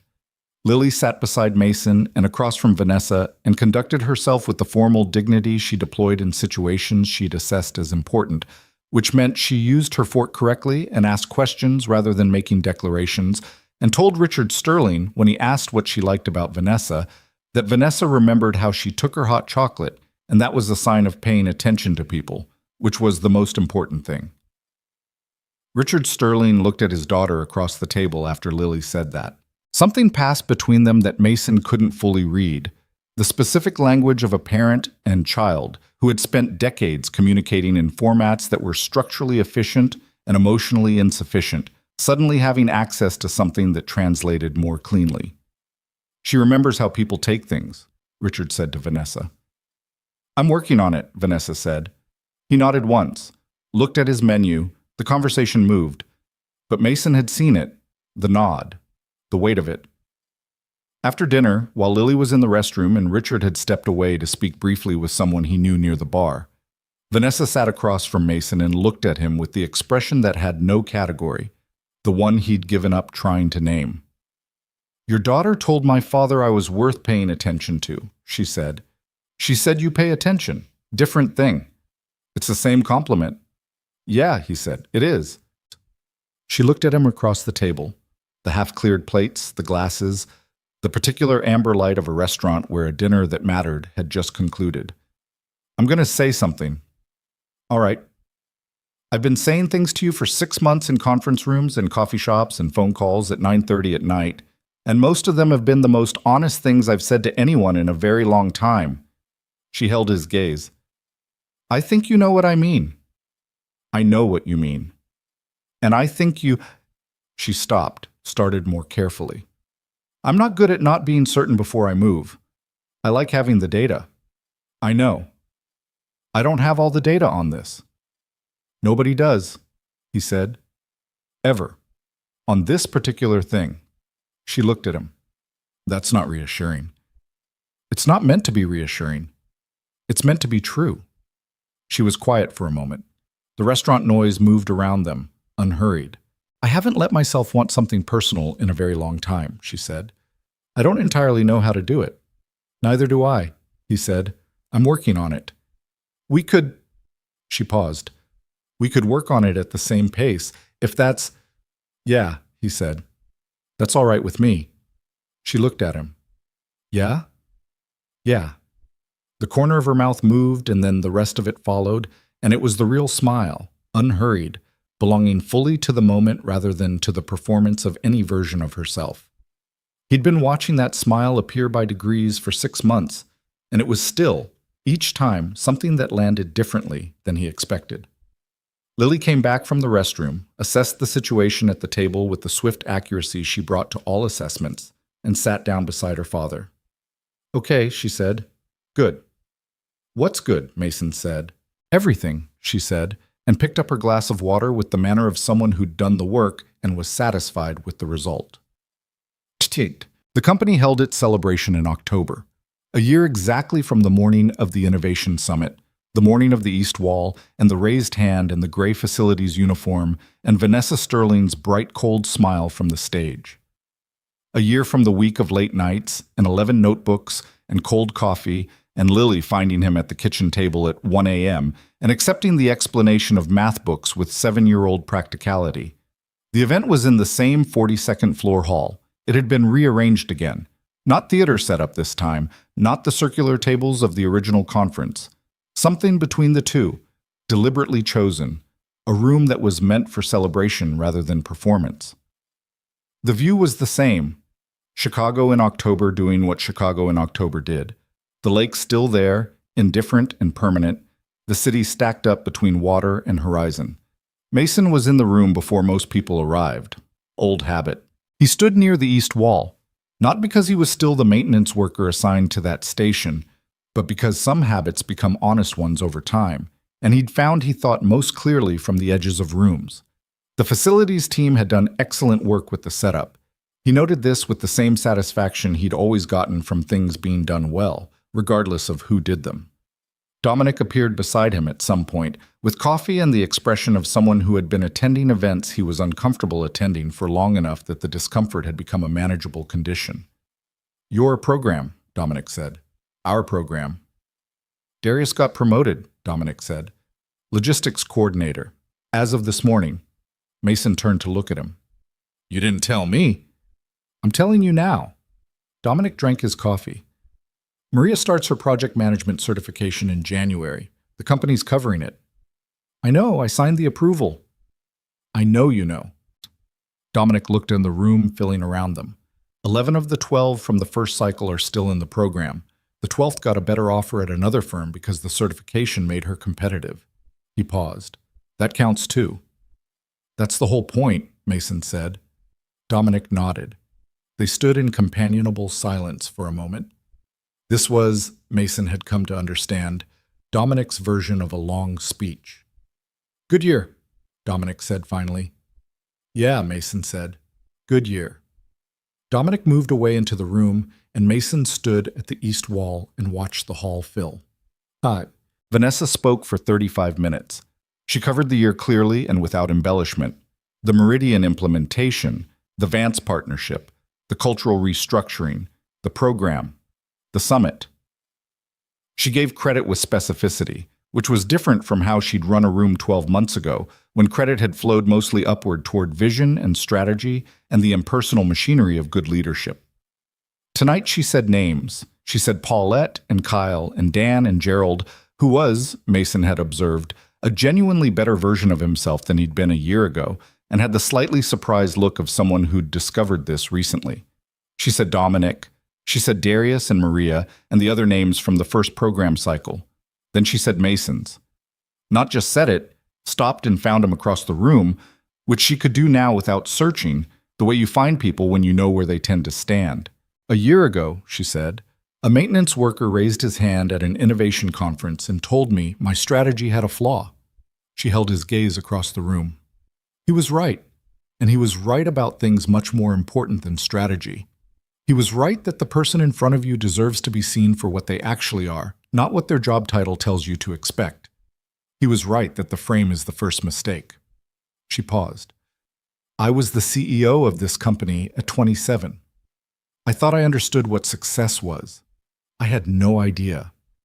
She looked at the room. I know more now. We all know more now. The company is stronger, the culture is different, the work is better. And none of that happens without the man who was cleaning this hall when I walked in for an 8 a.m. conference a year ago and had the courage to raise his hand. The room applauded. Mason stood at the east wall and let it happen and thought about October and November and the kitchen table at 1 a.m. And Lily, with her orange hat, and Mrs. Hattie's conviction that Lily was a good judge of people and the specific feeling of a life rebalancing. He thought about Sarah, her particular honesty, the way she'd have assessed all of this with the clear-eyed affection she'd given most things. She would have liked Vanessa, he thought. Not immediately, probably, but genuinely, eventually, in the way she liked people who said true things even when it cost them something. He thought, I'm still carrying you, just differently now. And you'd tell me that's how it's supposed to go. Lily appeared at his elbow. She'd been sitting with Mrs. Hattie, who had been invited and had worn her good coat, and was now talking with Paulette Osei with the absolute confidence of a woman who was a good judge of people and knew it. Lily slid her hand into his. He looked down at her. She's good at talking to rooms, Lily said, watching Vanessa. Yeah, he said. She is. She's looking at you while she does it, though. She's looking at the whole room. Lily looked up at him with her mother's eyes. Dad, she's looking at you. He looked at Vanessa at the front of the room, and she was, in fact, looking at him, meeting his gaze from across the full length of the hall with the expression he'd stopped trying to categorize and had simply started receiving for what it was. He nodded, once, small. She nodded back. Lily squeezed his hand and then let go and went back to Mrs. Hattie, who was apparently mid-story about something that was making Paulette laugh. The party wound down the way good ones do. Gradually, without a clear ending point, people moving toward coats and goodbyes in ones and twos, the room returning to itself. Mason stayed until near the end. He helped stack a few chairs near the east wall because it was still instinct, and Dominic saw him do it and said nothing, which was its own kind of communication. Vanessa found him at 10:15 when the room was mostly cleared, her shoes off.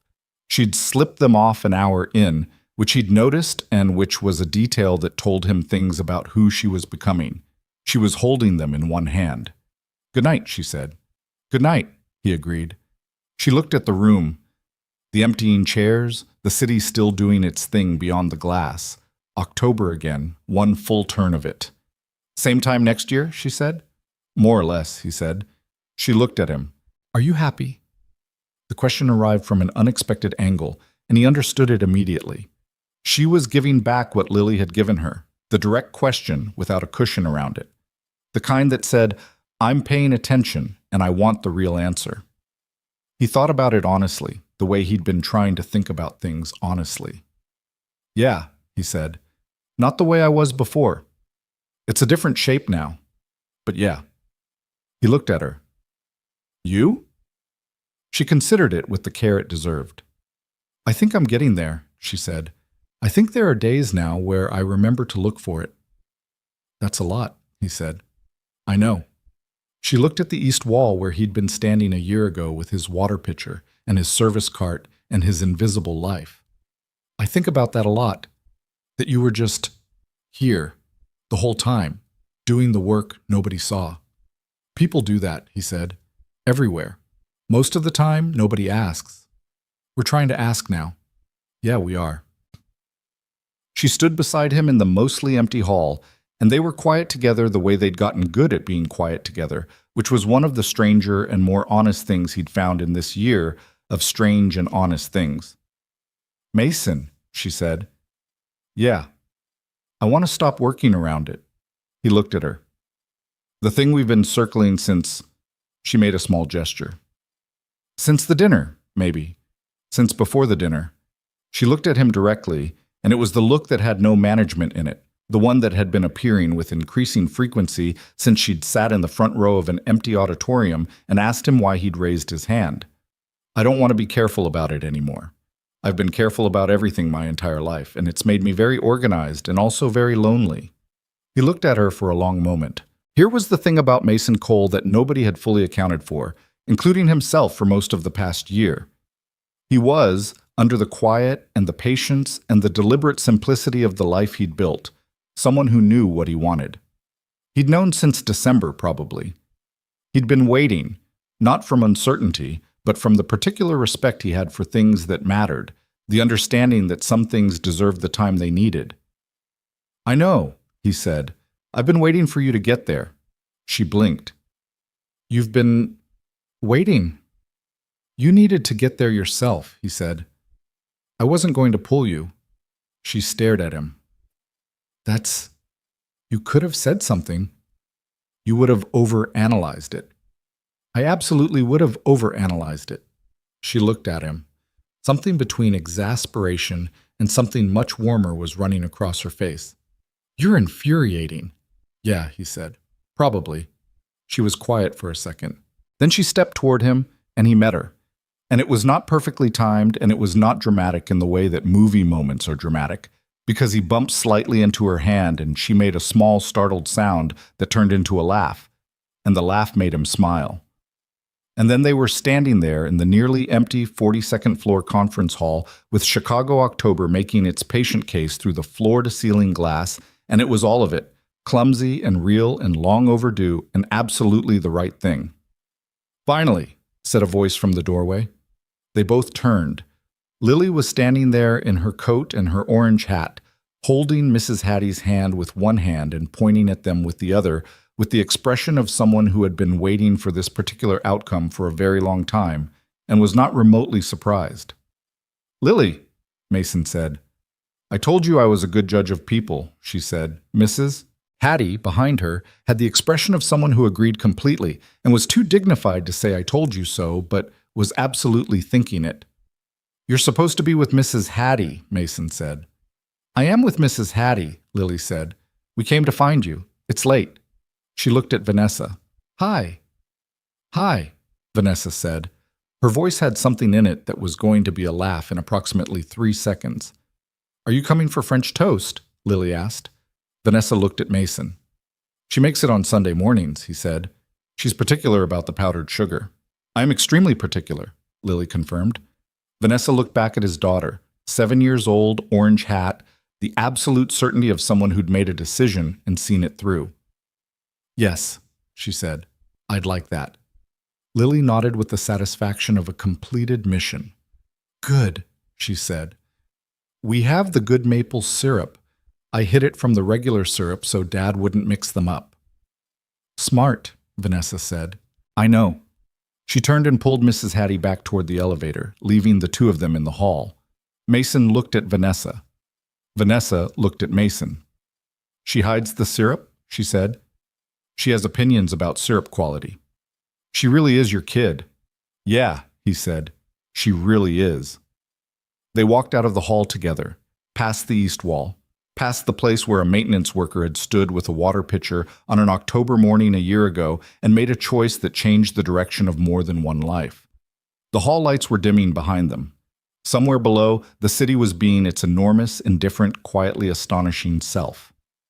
There is a version of this story where the lesson is simple. Hidden talent gets discovered, humility wins, love finds a way.